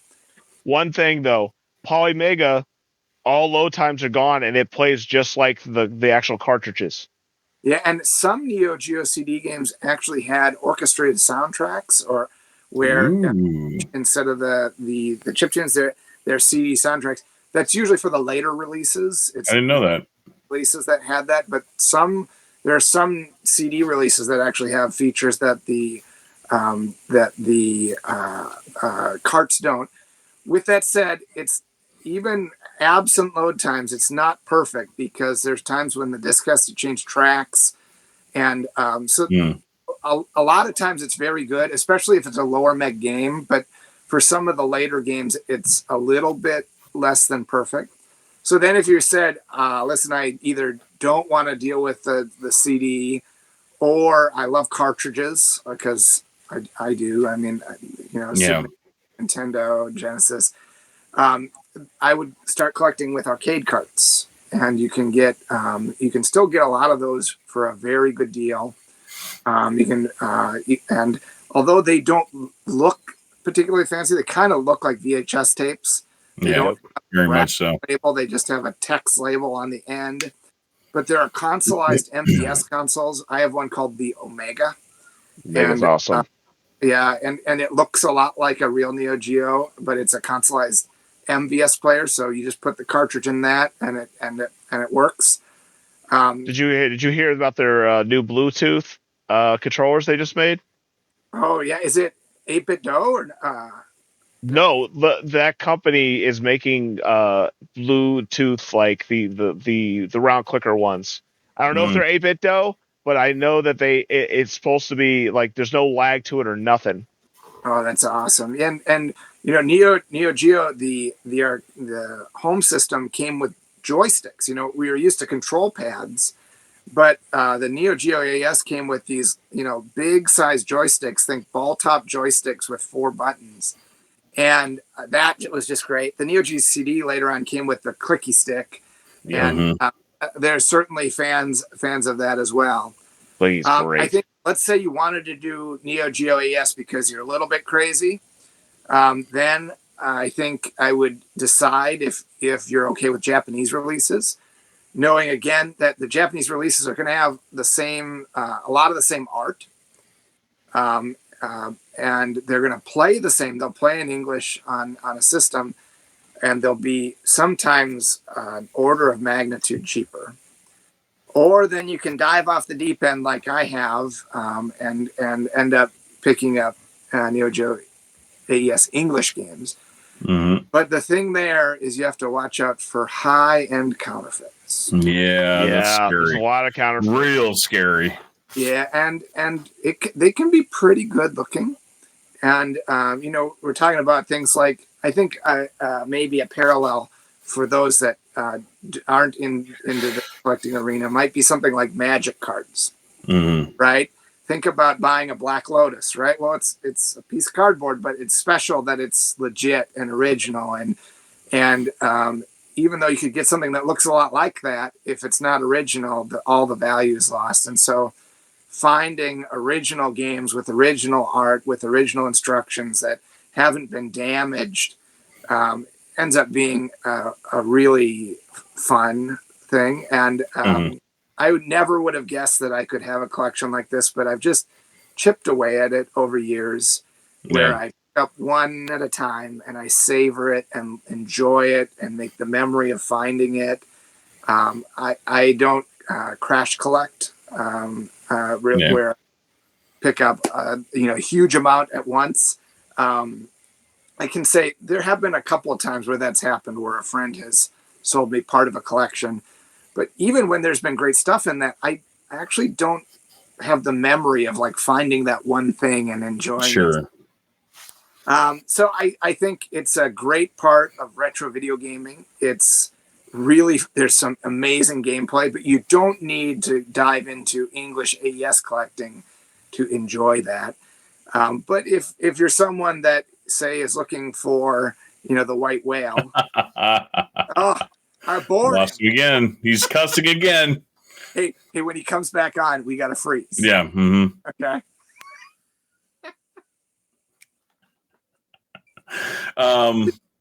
So what are your thoughts on the Terra Onion Neo SDs? Oh, I have one. I think that it is a great way to use real hardware, much like a number of the different flashcards. And there's a dark soft flash cart, and there's the Neo SD and the Neo SD Pro. Yeah. I think it's a good thing. What I would say though, and this is really exciting, is for a long time there's been these multi carts that are out there, and they're cheap. Oh yeah, the freaking AliExpress ones. Yeah, but they've recently found out how to hack it. Oh yeah. Oh, you don't know this? Okay? I didn't know that. No. So like the concern was that it's it's a multi cart, and you say like, oh, it doesn't have the whole library on it. No, and there's all of these like ROM hacks that you don't really want. Except for they figured out a way now to go in and reprogram it, and so you can get closer to like a real library. Gotcha. On one of these carts that is so much cheaper than something like a Neo SD, which is a an SD card based EverDrive, so to speak. Yeah, and really like small print run of these flash carts too. Even at retail, you're going to pay $800 for. I think I paid $800 for my SD Pro. Oh, here we go. Okay, I'm going to click on it and just freeze. Shit, I can't. I can't do it. I couldn't do it. Oh, love it. Oh, and yeah, he's committed. He's committed. I tried to get the joke back on you guys first. I was like, they're gonna set me up. I didn't take into account that I can't keep a straight face. I said as soon as I come back on, I'm gonna act like I'm frozen again, so I mess with you guys first. But then I saw you both try to go like this, and then they're trying not to laugh. Yeah. So I've got the MVS version of the SD Pro. And my whole Neo-Geo thing, like I said, it's a part of my collector soul, my gamer soul. Neo-Geo is, but the MVS specifically, AES, I never had any desire. Growing up, I didn't even know about it. I didn't have EGM, so I wasn't aware of it. I was a Nintendo Power guy, and they don't cross streams. So I never think I saw a real one like in person. But I saw it in EGM, and I love my exposure was so I totally get that nostalgia. Yeah, on the East Coast where I lived, it basically you would have like same thing like TurboGrafx. You would have the one friend you hear this rumor about that had one, and then you go over there and you're like, "What the hell is this thing?" Yeah. But so my first ever deployment, like we're both Eric and I are former we're retired Air Force. But my first ever deployment that I went on to the Middle East, the extra money that I got from that deployment, as a like, I think I was an A1C at the time, an E3. I splurged and bought a Neo-Geo AES with a couple of Samurai Showdown games. So that was the first thing I ever bought with like some extra money that I got from a deployment. It wasn't the same as having an MVS, but an MVS at the time was just out of reach. And being in the military, it's not like I had a place for it, and I didn't want to lug it around for 20 years too. So as soon as I retired and went back to Nebraska, and I've got this basement, and I have no plans on moving ever again. I was able to rescue an MVS from the West Coast, have it freighted over here. Eric helped me. Not only, trip. That was the freight company, freaking idiots. Like, they didn't account for the feet of the MVS. So like the feet got shoved up into the cabinet. Oh, yeah. So whatever, it's got some damage, but I'm not going to sell the thing. It's mine.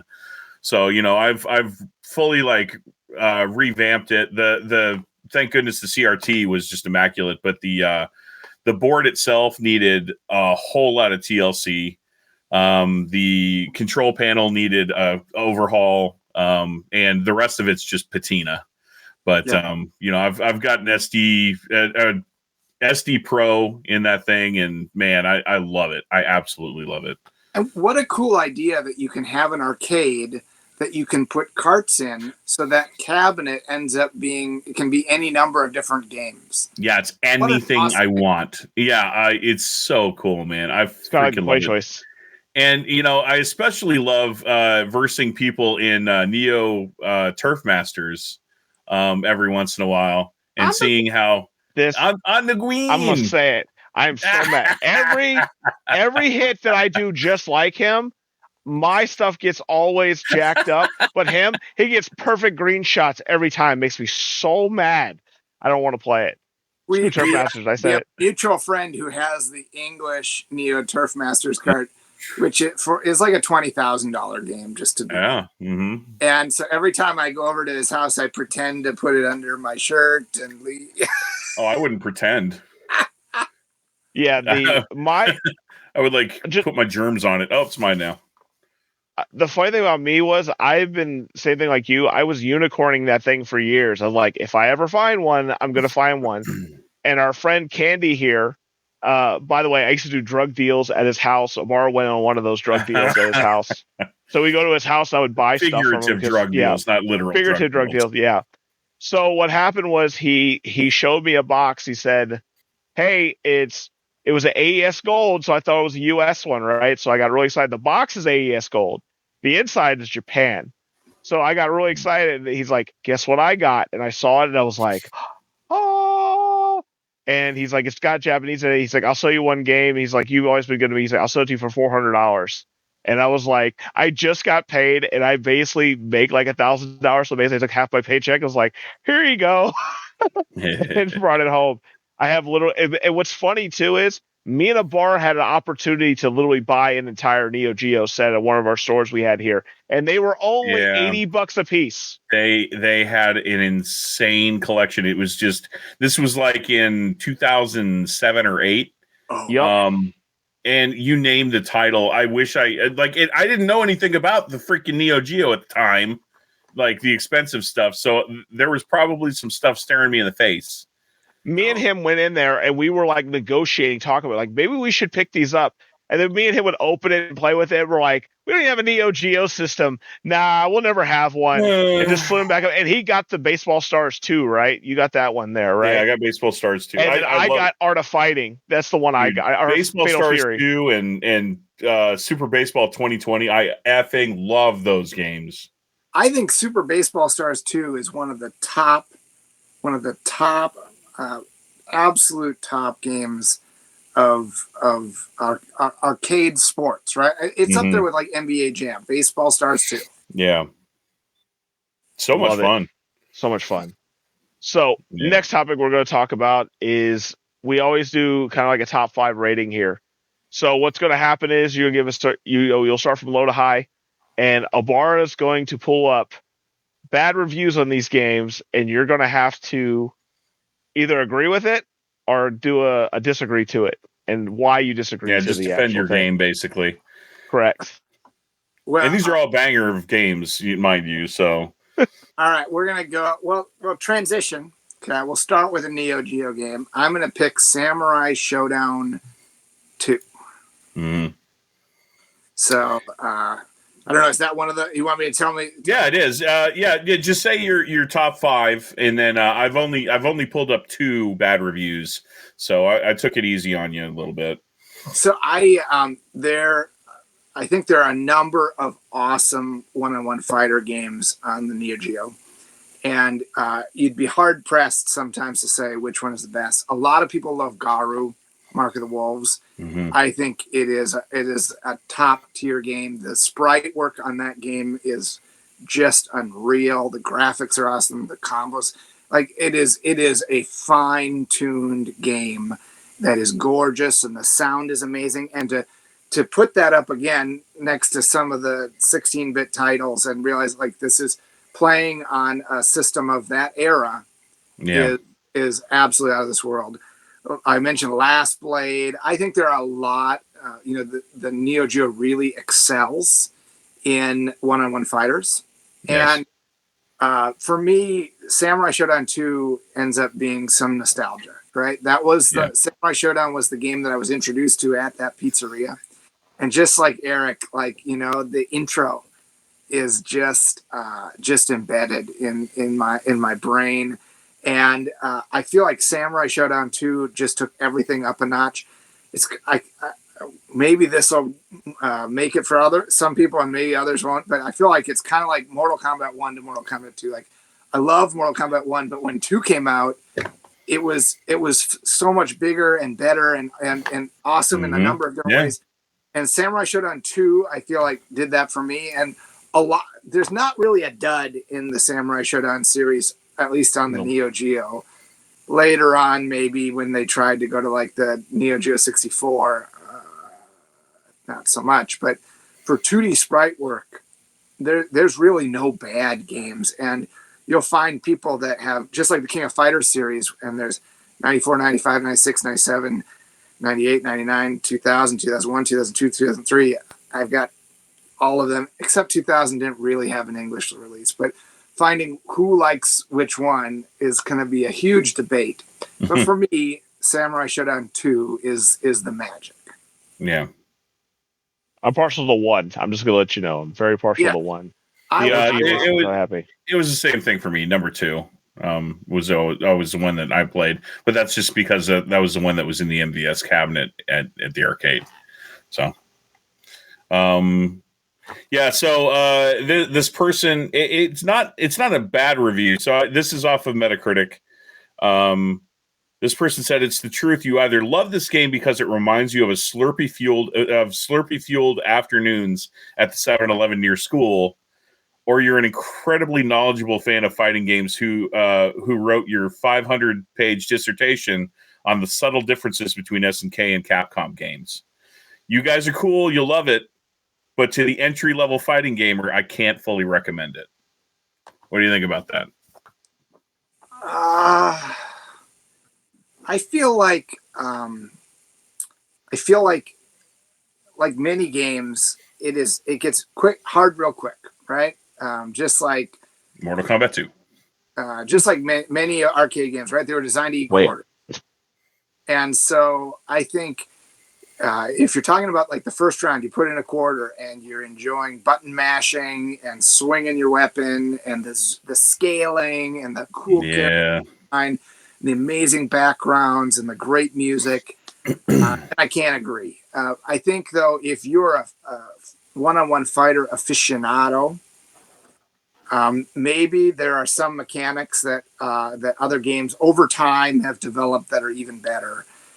But to me, I think the graphic style, the content, like the period that it's set in, the weapons, like when it zooms in and you're going between, there's just so much to love that even when I lose continually several rounds in, I still enjoy it. Yeah, and one more thing that I'll come to the defense of your game for in the context of this is, I think this person is thinking about it in the context of over time where it stands. But when you're looking at that time period, that moment in time, Samurai Shodown 2 was it. Yeah. Yep. Was one of those it games. Absolutely. If you think about the context of it too, think about Bushido Blade and things like that. People were inspired by that game. There wasn't really a weapons-based game at that time. It was all just hand-to-hand combat and like basically projectiles and things like that. No one actually. The thing I love the most, my favorite part is like when you run into each other with your weapons and you're trying to fight each other to knock them off from each other. So awesome. Yeah. And I feel like Samurai Shodown, more than Art of Fighting, and now it's obviously late. Samurai Shodown 2 certainly later, but it took that zooming mechanic that was so visually impressive, and it does it seamlessly, right? It feels right how it does it. Whereas at least the first Art of Fighting and the first Fatal Fury game, it's there and it's visually appealing, but it's also a little bit clunkier. Yeah, I agree. Mm-hmm. What's your next game? We got to update the ticker as we go from a Neo-Geo game. Oh shoot! Yeah, sorry. I've been slacking in that regard. It's terrible. All right. Excellent. So for number 4, I'm going to go with Super Nintendo. I decided to go with a game from different systems for each of these. So I'm going to go to the Super Nintendo. I'm going to say Super Castlevania 4. I think that, and I know, Tristan, that it might pain you a little bit that I don't go with Symphony of the Night over Super Castlevania 4, but it was a game I had as a kid. Mm-hmm. I told you that the Super Nintendo was my first system, and it was the 5th game I ever owned. So I had Super Mario World, and then I got ActRaiser, and then Very nice. Super Scope, and I still love the Super Scope. I got Super Ghouls and Ghosts. Which you poor bastard! So I can beat it, which is wow. Yeah, you gotta beat it twice. Actually, you gotta beat it twice. Yeah, no, I can do that. Yeah, I can do that with Game Genie too. Yeah, I can do a blindfold with a Game Genie. And this game was Super Castlevania 4, and what an atmosphere that game has. I love the music. I love the music in Castlevania 3, honestly. The Japanese, the Famicom soundtrack. With those 2 extra sound channels, my gosh, that makes a difference. Oh, my. Right? If you've never checked it out, right? If you've never gone onto YouTube and explored the Famicom, the Castlevania 3 soundtrack. It's incredible. It's incredible. But the Super Castlevania 4, I felt like it took so much advantage of the Super FX chip. You had the whip that you could do multi-direction. You just like going with the whip. Yeah. I felt like the boss scale was awesome.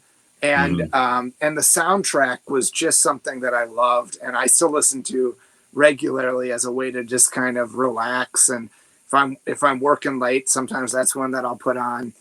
I don't think it's a perfect game, like especially like when you're in the level where all the coffins are spinning around. Yeah, nauseating. I admit it, right? That's not perfect, but for the huge technical leaps that game did, for the atmosphere that it had, for the amazing soundtrack, and for me, the nostalgia going back to it, I really love it. You know what's funny about that game is that's the very first remake. It's a remake of the original game, so it's technically the very first remake ever made on a console. And masterfully done. Really good. I like the 8 whipping thing. I don't understand why they can't just keep that mechanic in there. Well, let's just go back to the crappy 3-way instead of the 8-way. Bring it back, Konami. Jesus. Wouldn't it be really cool to see like a legit sequel to Castlevania 4? Like a pseudo RPG based Castlevania, like the Castlevania 4 sprites and whip mechanics and things, but then taking Castlevania 2 and evolving it up. Wouldn't that be really cool? I would like that. Awesome. I'm a huge fan of Castlevania 2, and I gotta say, like Castlevania 4, I actually did grow up playing it. I didn't have it myself, but my next door neighbor did. Shout out to Wade if he's listening. But it's not even on my top 5 2D Castlevania. I mean, traditional. We'll call it traditional Castlevania games. Oh, really? Of all time. No, it's not. And I don't know why that is. I love the music. Love it. There's a few soundtracks that are better on Super Nintendo. I think it had to do with the difficulty of the game for me. It was frustrating at the very end and almost felt unfair, like fighting death and especially Dracula. My gosh, it's brutally hard. Like it's the difficulty scaled up for sure. Yeah. In that game. I just come off my 4th game, Super Castlevania 4, Super Ghouls and Ghosts into Super Castlevania 4. And that's actually a really good parallel. Another thing that I didn't like about Super Castlevania was something that I didn't like about Super Ghouls and Ghosts. The platforming, the way the jumps felt to me. Oh yeah, they didn't feel right. You know how like you play a precision platformer and it's just so satisfying feeling. It didn't feel right to me ever. Like it's knee jumps. Simon felt really heavy. Yeah, it's knee jumps. It's not even like a regular jump. It's like he has his knee up the entire time. So it's like you're literally just basically jumping on one leg in the entire game, which is frustrating as hell. I feel like I feel like it's, again, one of those things that if you've played it for long enough, it feels right for that game. Yeah. But I agree. I don't believe that Super Castlevania 4 is a perfect game. And I think there are valid criticisms. But for me, the nostalgia on top of so many amazing elements puts that one in my top 5. Now, Yeah. yeah, and that's one that maybe shifts. Like, ask me again for episode 40, and maybe I'll have a different top 5 list. That one's not hard cemented into the list. Gotcha. In the interest, I'm looking at our time right now. We're running probably close to 2 hours already. I think this will probably be our last topic, if that's okay with you, Eric. That's fine. Well, I think it was recording before that when we were starting. We were. Yeah, I'm taking that into account. No problem. Okay, cool. Yeah. Yep. So number 3, 6-player X-Men Arcade. Mm-hmm. I love it. This was the game that I always wanted to play at birthday parties. Like, like I wanted to get together my best friends and go to Circus Pizza or Chuck E. Cheese and or Aladdin's Castle, right? Like whatever the local arcade was, and get all 6 of us together and go through and defeat Magneto. And welcome to die. Welcome. Yeah. Well, yeah, I was talking to Jeff about this. Like, I didn't know that there were even more really funny quotes. Like, he says, "I am Magneto, master of magnet." Yep. Hilarious. I like the remix song, and there's like X-Men. Yeah. The game felt larger than life. It's a double screen game, and it's this special cabinet with 6 people. And even on modern emulation, there's never been the 6-player, right? Like even on PlayStation, PlayStation Network or Xbox Live, it was 4-player. But the 6-player experience is really super fun. Well, here's my one criticism of the 6-player experience. Yeah. They got 6 players around the control panel, but those 2 on the ends suffered through that experience because the joystick inputs don't match up what you're looking at on the screen exactly, and you have to kind of, you know what I'm talking about? Yeah. Just because for YouTube, it kind of you're not all standing parallel to the screen. It kind of wraps around a little bit. Yeah. And those poor 2. What was it, Dazzler, and who's on the other side? Storm, possibly. Yeah, I think it's Storm. Look, I have the arcade. Yeah, well, I know Dazzler is one of them, and maybe Storm's the other one, but I always felt bad for those 2. Yeah, no one played Cyclops, Colossus, and then one. Colossus was my guy. It was Colossus was my. Okay, for one, I would tell you what dude, I got scared the first time that happened. The dude had it at the arcade. It had it on full max volume, and I was in the middle, and it scared the holy crap out of me. So I mean, that game, I just felt like it was such an amazing arcade experience. It had scalar graphics as part of the cutscenes. It had voice, like even though it's like "Welcome to Die," right? Like the voices and the English. Whatever. That's endearing. And but there was voice and there was zooming and it was 6-player, and it had that classic Konami beat 'em up mechanics with characters that you knew. And it just it very much has that dopamine drip into the brain, like let's keep going, and when you die, like you just want to put another quarter in. Kept track of how many guys you killed, so you could always tell like who was outperforming each other. It was awesome. To me, in 90s arcades, there were four games that epitomized, like encapsulated that experience. It was X-Men 6-player. It was Teenage Mutant Ninja Turtles arcade, Captain America, and The Simpsons. Those 4 to me are it. X-Men arcade is sitting next to my Simpsons arcade. Very nice. And I have the original arcade boards from both TMNT games, but I don't have them in a cabinet right now. Mm-hmm. Nice. And one last thing. it was always great when you got to a boss and you've been saving up your special moves. Yeah. You have to coordinate. Like, wait, I got it. And then you do it, and then no, now you do it. You know, like you just keep the blob on his ass the whole time. And so you'd end up like talking to each other, and I mean, it was better even than couch co-op. It was cabinet co-op. Yeah, and dude, that shared experience of, I mean, you guys have money invested in this thing. Like let's optimize. Let's make it count. I will say this. Next time they should have 2 Wolverine sets in there, because Wolverine always got taken every single time I went on that damn game. I don't know. I like played on PS3. For me, like it was a friend of mine that always played, and he was always Nightcrawler. I was always Colossus. That was the pair I would either choose. I would go for Colossus if I could, and if I couldn't, then I'd go for Nightcrawler. So, man, when you come over, you guys now know I can be Nightcrawler, and Tristan, you can be Colossus, and you got Wolverine. No, he'll be Dazzler. Yes. Why don't I just be the dick of the group? Why don't I just be Cyclops? You know, everyone hates Cyclops. Oh, shit. It's my favorite line in X-Men ever. He's like, how do I know it's you? He's like, because you're a dick. He's like, okay.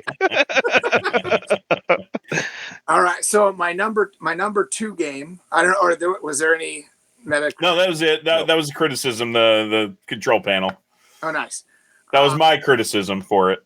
Number 2, I'm going to put Lunar, the Silver Star, on the Sega CD. Now, I love the PlayStation 1 game. I think that it's technically improved. I don't love that. I actually like the random battle part of the Sega CD.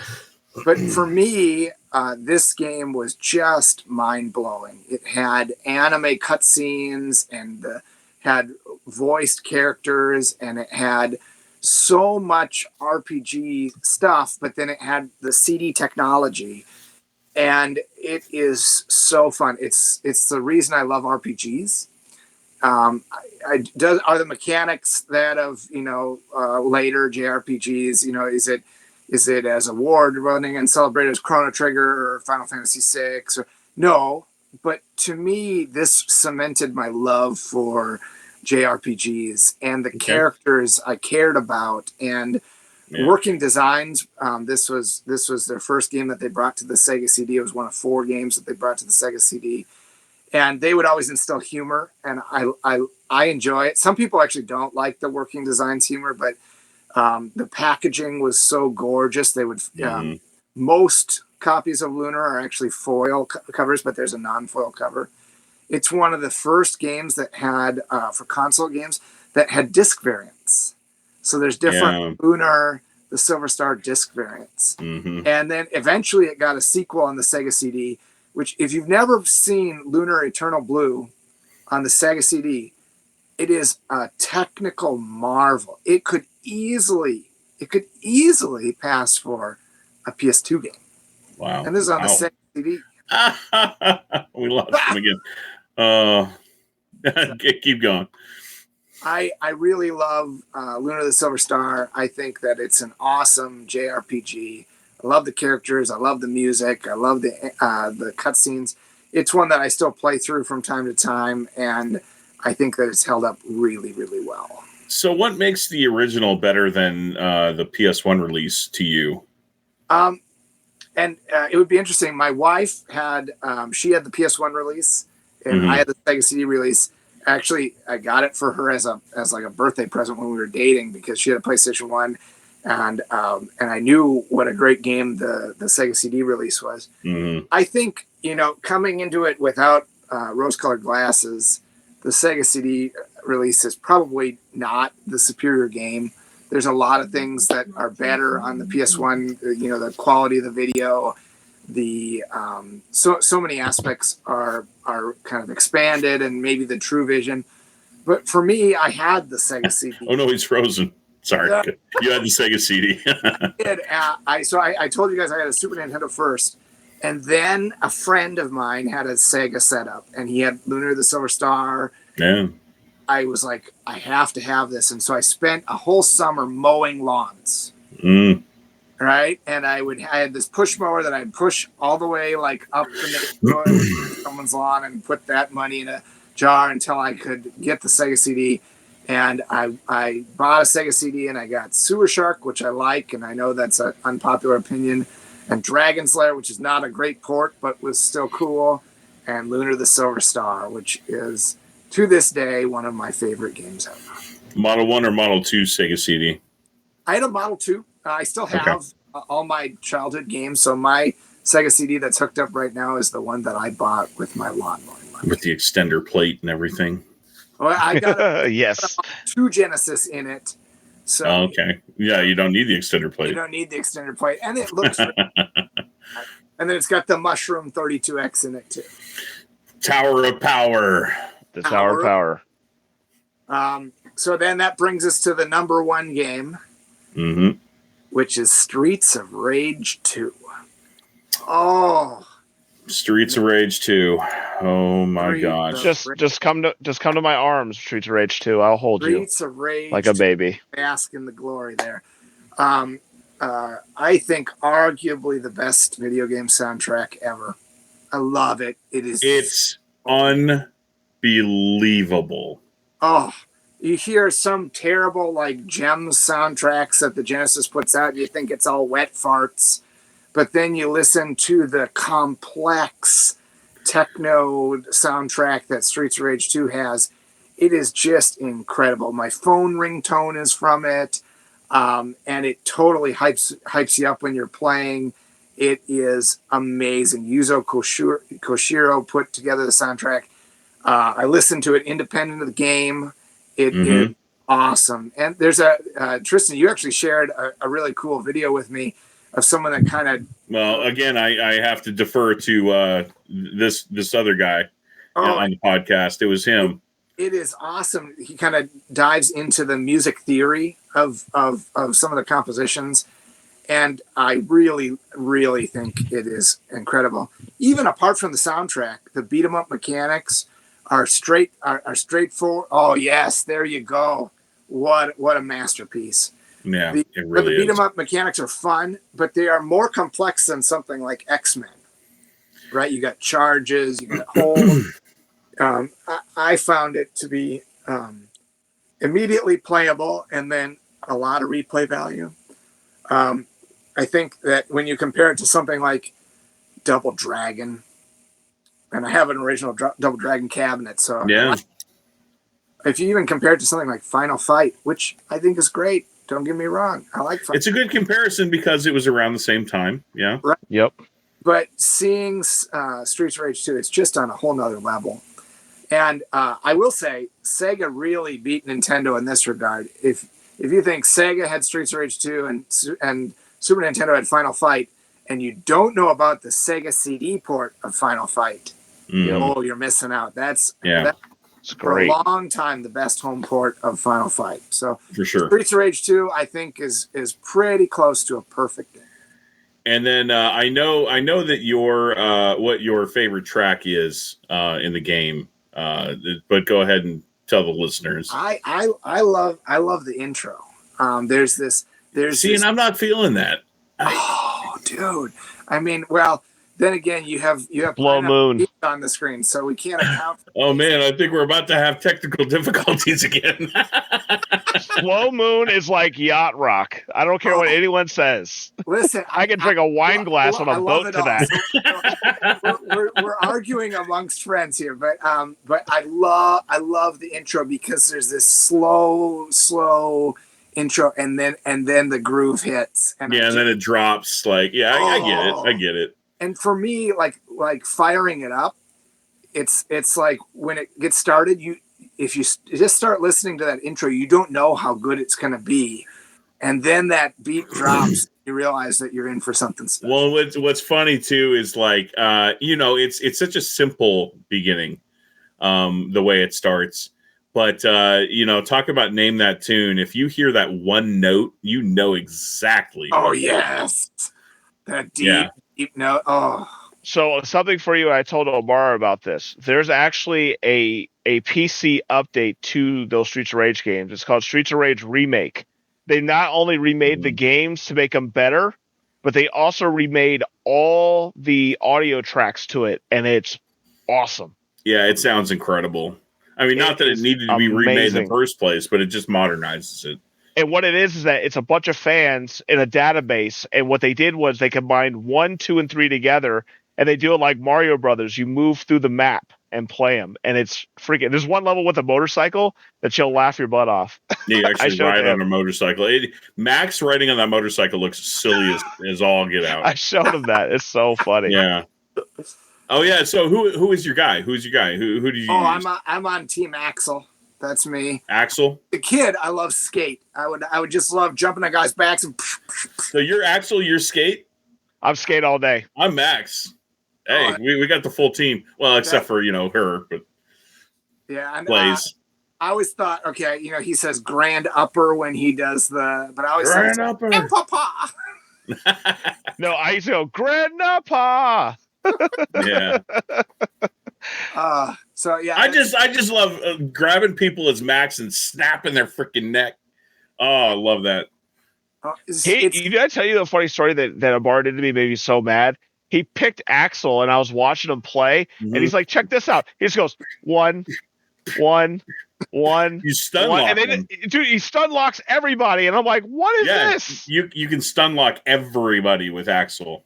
Just punch. Even the Ultimate Warrior. But I love the gameplay.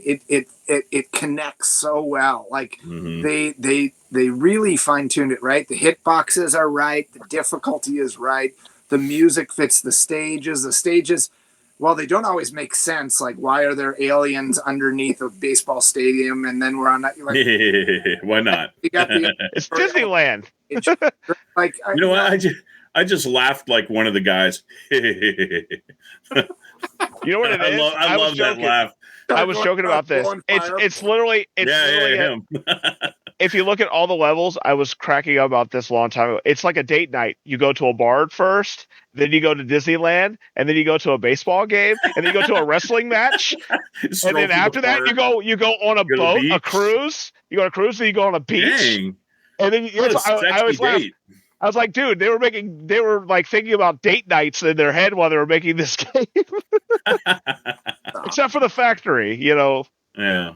So for me, that's when I come into my game room and I'm just like, I don't have a lot of time. I want to blow off some steam. I want to just dive into a game. That's the game that I reach for and pull off the shelf and pop in and know that I can dive right into it. And it's a stress relief, and I love the soundtrack. I can jam out to it way too loud.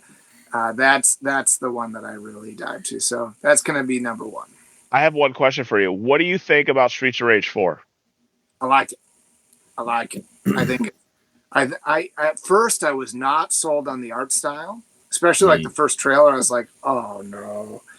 But I think that it was done really well. I think that the developers really put a lot of love into it. I love that they brought Yuzo Koshiro back for some part. I almost like the soundtrack's great, but I wish it could have just been all him. Even though there's a lot of great stuff, like don't get me wrong, but I would have loved to have that. For me, like Streets of Rage 3 has the soundtrack is a little bit of a dud after the amazingness of 2. Yeah. And so 4 could have just been Return to Glory, and I like it a lot. I think it's a pretty amazing game. Before I get into this this bad review, so pretend like you've never heard of this game before. Which one would you prefer? What would you prefer it be called? Would you prefer it be called Streets of Rage, or would you prefer it be called Bare Knuckle? What sounds more badass to you? Bare Knuckle. I think Bare Knuckle. I like them both, man. Like, yeah, I do. I like them both because when sometimes patients will ask me like, what's your favorite video game, and then I gotta be like, well, am I gonna tell you Streets of Rage 2, or am I gonna say, I like Mario? But safe or no? I like them both. I like Bare Knuckle and I like Streets of Rage 2. And there's a fair amount of difference between Bare Knuckle 3 and Streets of Rage 3. A lot of censorship. and how much more difficult it is. And Mm. I think Japan got the better deal there. Bare Knuckle 3 is a better game than Streets of Rage 3. Yeah. Mm-hmm. They had to deal with the blockbusters though. They wanted to make it hard, so they had to keep renting it. Yeah, but that even doesn't explain all the the color palette differences. There's obviously editing differences with one of the bosses. But I think that the game form that feels most pure there is Bare Knuckle 3. Okay. So this is a review off of Reddit from Jordan Nestor. He said, Streets of Rage 2 is overrated. Yes, I said it. For all the positive aspects of the game people praise it for, there's one or two glaring flaws that bring it down some. The first, most obvious one is that the fighting is very slow. It's the slowest beat 'em up I've played. You're literally walking around beating enemies up. Yeah, have you ever played a beat 'em up, buddy? I don't know why anyone seems to care, but if you ask me, fast-paced gameplay is just more satisfying in these types of games. Yeah, this is someone that likes pineapple pizza too, I think. You watch your mouth. Well, no. So he goes on to say, he said, still a great game in other aspects, though. I just find Streets of Rage 4 and the Japanese version of 3 to be far better in the gameplay department. What do you think about that? Like, I like those games.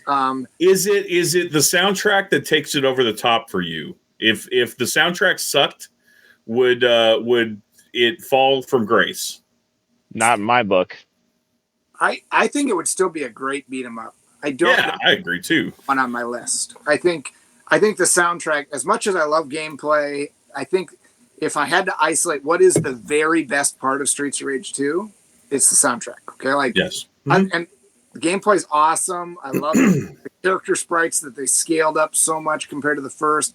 I love how much more complex the beat 'em up mechanic is, right? With with dashes and throws, and I think it very much in the first game, right, when your special was a police car would come in and it would shoot a bomb that just bombed the area, and now you have character specials. I think to expect Streets of Rage 2 to have the level of fighting game mechanics that Streets of Rage 4 as a PlayStation 4 game can offer, I don't think that's realistic. I think for its era, it was absolutely a masterpiece. And I think that the pace of the game, I can't get on the same page as that person. I don't know where they're coming from either. Because, dude, you're literally walking the streets, beating up thugs. Like, how fast do you want to do that? How fast do you think that's going to happen? And I feel like the pacing is just right. Guys come in at the right amount of time. I'm never bored in that game. No. Compare the pace of Streets of Rage 2 to the first Double Dragon. It's not even close. And I find that I can, the pace, like I can take the time to move around and get to where I want to go and set up my combo and, throw a guy into another guy or, try and clump guys over on one side of the screen. And I don't know that I can agree that there's a pacing issue with the game. But here's the thing too, like you're talking about the soundtrack, right? The first one had an okay soundtrack and it had the same kind of mechanics. They improved the mechanics in 2, but you look at the same concept between the two. 2 is I feel 2 is like, let's say like you're saying right here, Streets of Rage 2 is like pineapple or pepperoni pizza, and Streets of Rage 1 is pineapple pizza. It's all mixed up stuff. They try to figure out what's going on, and then they finally perfected it with Streets of Rage 2. Oh man, there we go. I can get on the same page. And one is fun, but 2 is superior to 1 in every single way. Sure. Yeah, 100%. And I felt like it really showed off how next gen a Genesis was, right? When you looked at Streets of Rage 2, it looked like an arcade game. Yeah. And felt like it. That it was putting out of a cartridge was just awesome. So I'll put it out there. If you have not listened to the Streets of Rage 2 soundtrack, I would implore you, go ahead, listen, and comment and tell us like what your favorite soundtrack is and why you think the intro is so amazing. Yeah, and tell us why you think the boss fight music is the best music in the game. Also, please tell us why pineapple pizza is your favorite meal. Oh, no. I have one parting question about Streets of Rage 2. Just one final question for you. Yeah. What is it that you're eating as food off of the ground? What is that? Oh, that's a turkey. No. The other thing. There's an apple. Oh, is that an apple? It looks like a Jello mold. I don't know. Is it an apple? Yeah. It's an apple. It says it's been an apple this whole time. Yeah. I should have read the instruction manual. Yeah, I mean, like apples and turkeys. So you have wall meat, right? So we have floor meat. So Streets of Rage is floor meat. Yes. Yeah. There you go. So I mean, that's a parallel, right? Super Castlevania 4, there's wall meat. Streets of Rage 2, there's floor meat. Street meat. Street meat. Yeah. What? Yes. Now so I'll make that a shirt right now. Hashtag street meat. Hashtag street meat. Or street meat. I don't think that hashtag's going to come up very well. I'm just going to let you know right now. Don't make that one trend. Oh, it's happening. Oh, gosh. Well, I want to thank you so much for coming on this show. I know we went kind of long. I know we were going to talk about Matcha Raid setup, but we just had too much fun here discussing, Die Hard and Pineapple Pizza and Streets of Rage 2. So I appreciate you finally coming on as our arch nemesis that we had for so many things that we were ranting and raving about you online. Yeah. So I appreciate you coming. Well, thank you for having me. I love the show. I really look forward to when your episodes come out. Like, I have to save them a little bit because you guys have such great chemistry. I just want to say it. I enjoy it. I love the format of the show. I feel like I'm getting to hang out with friends when I hear you guys talk about games and pickups, and I bars night at the movies. So I want you to keep it up. Know that that I will be sporting my Magdx t-shirt that smells vaguely of pineapple pizza. Yes. I'll be sporting that around, and I just want to leave people with the thought that you can put plastic on your games to protect them, even though you still enjoy them. No. But you can put plastic on games and enjoy them and alphabetize them. No. Especially alphabetize. That's what your problem is. It's like, I play Streets of Rage. If you just had them all mixed up, you could be like, oh, I forgot I had this game. I'm going to play this right now. See? Saved you a bunch of time. Yeah, Coffin already said it, but man, we can't thank you enough for being on here. It's especially, it's cool to be able to talk amongst ourselves, but it's especially a treat to be able to bring someone on, especially that has an expertise in something that we don't have, which is the Neo-Geo in this case. You've got a breadth of knowledge, and that's why you're such an invaluable person to me in my book right now, and I can't thank you enough for the editing job that you're doing. I already offered this to Dr. Geske here, and I'll just put it out to the world. But I'm as an author of this book, I'm going to have an about the author page, but he has 100,000 whatever percent earned in about the editor page as well. So I'm wanting to put his face in there as well. Well, thank you, man. It's the least I can do. On the pool table? On the pool table. It's great to be a part of it. And for listeners, know that you've got just a masterpiece of, a 4-volume, huge book that goes through so many different libraries. And I got to hand it to you. You've painstakingly made sure that each image is like the U.S. release, that it's not, there's no European covers mixed there, and you found these high quality scans of box art that I didn't know was around, and to look through and realize, like, I had no idea that there was a cliffhanger game on the Game Gear. Right? Yeah, it happens every single library. I'm just like, oh, I didn't know that existed. Well, I didn't know that existed. I love that, and I have pretty close to a Game Gear set. And then I was looking, I was like, no way, that came out on the Game Gear. And just to find that out and to explore and the nostalgia trip of seeing all these box arts out. It's almost like when we went back to the rental stores, right? Yeah, absolutely. Like I had a Rainbow Foods that I would go to, and you didn't always have a magazine to tell you what was great, so you had to decide based on the box art. And sometimes that was awesome, and sometimes it was the Sword of Sodan. And sometimes it was Tommy Lasorda baseball, you know? Yeah, right. I think of it like a card packs, you know, like you got the checklist and you you're trying to collect all the cards. Like, oh, I don't have that one. Oh, I need to go look and see what that one's all about. I think what you're doing is very beneficial to everybody. Yeah. Well, thank you. Yeah, it's almost been 4 years since I started this project. So to actually see it come full, you know, as far as it has, and to see it almost complete is pretty surreal. Can't wait to actually have it physically in front of me and in my hands. It's going to be pretty damn cool. The Ibarra beating Britannica. It's going to be freaking sweet. Well, thank you again for coming on here. Is there anything you'd like to plug, Game Doctor? You know, I think I would just say, I think I would plug your podcast, right? Like, I think you guys are doing so great.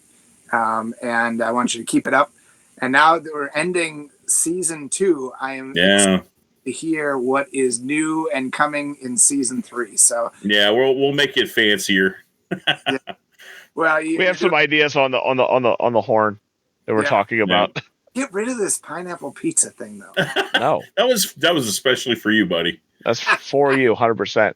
I don't know what that green stuff is on that thing. Is that a pickle on that pineapple pizza? Like, what is that? I've been watching it the entire time. I've been looking at it the entire time. Like, what is that? Yeah, that doesn't look good. But you're not smelling it, too. I mean, that's... What you should do is, this is what I would say with that, you should hide it in your room and then light it and see if your wife reacts to it. Stay married, thank you. No, I want to know don't tell her what it is and have her smell it and tell you what you think. I will do that. Yeah, I'm curious to hear what it actually, a blind smell test. Nice. Yeah. Amari, got anything you like to plug, sir? Again, for the Secret Santa gift, Tristan. Absolutely, man. It's incredible. And I'm glad I got you because you know, I felt like, you know, especially right now when you're in the middle of doing all this help for me, like I wanted to go above and beyond and just show my appreciation in some small way, and that was certainly a way that I could do that. So I wanted to get you dirty, nasty games. That's what I wanted to do. I wanted to get the dirt of dirt and send it to you.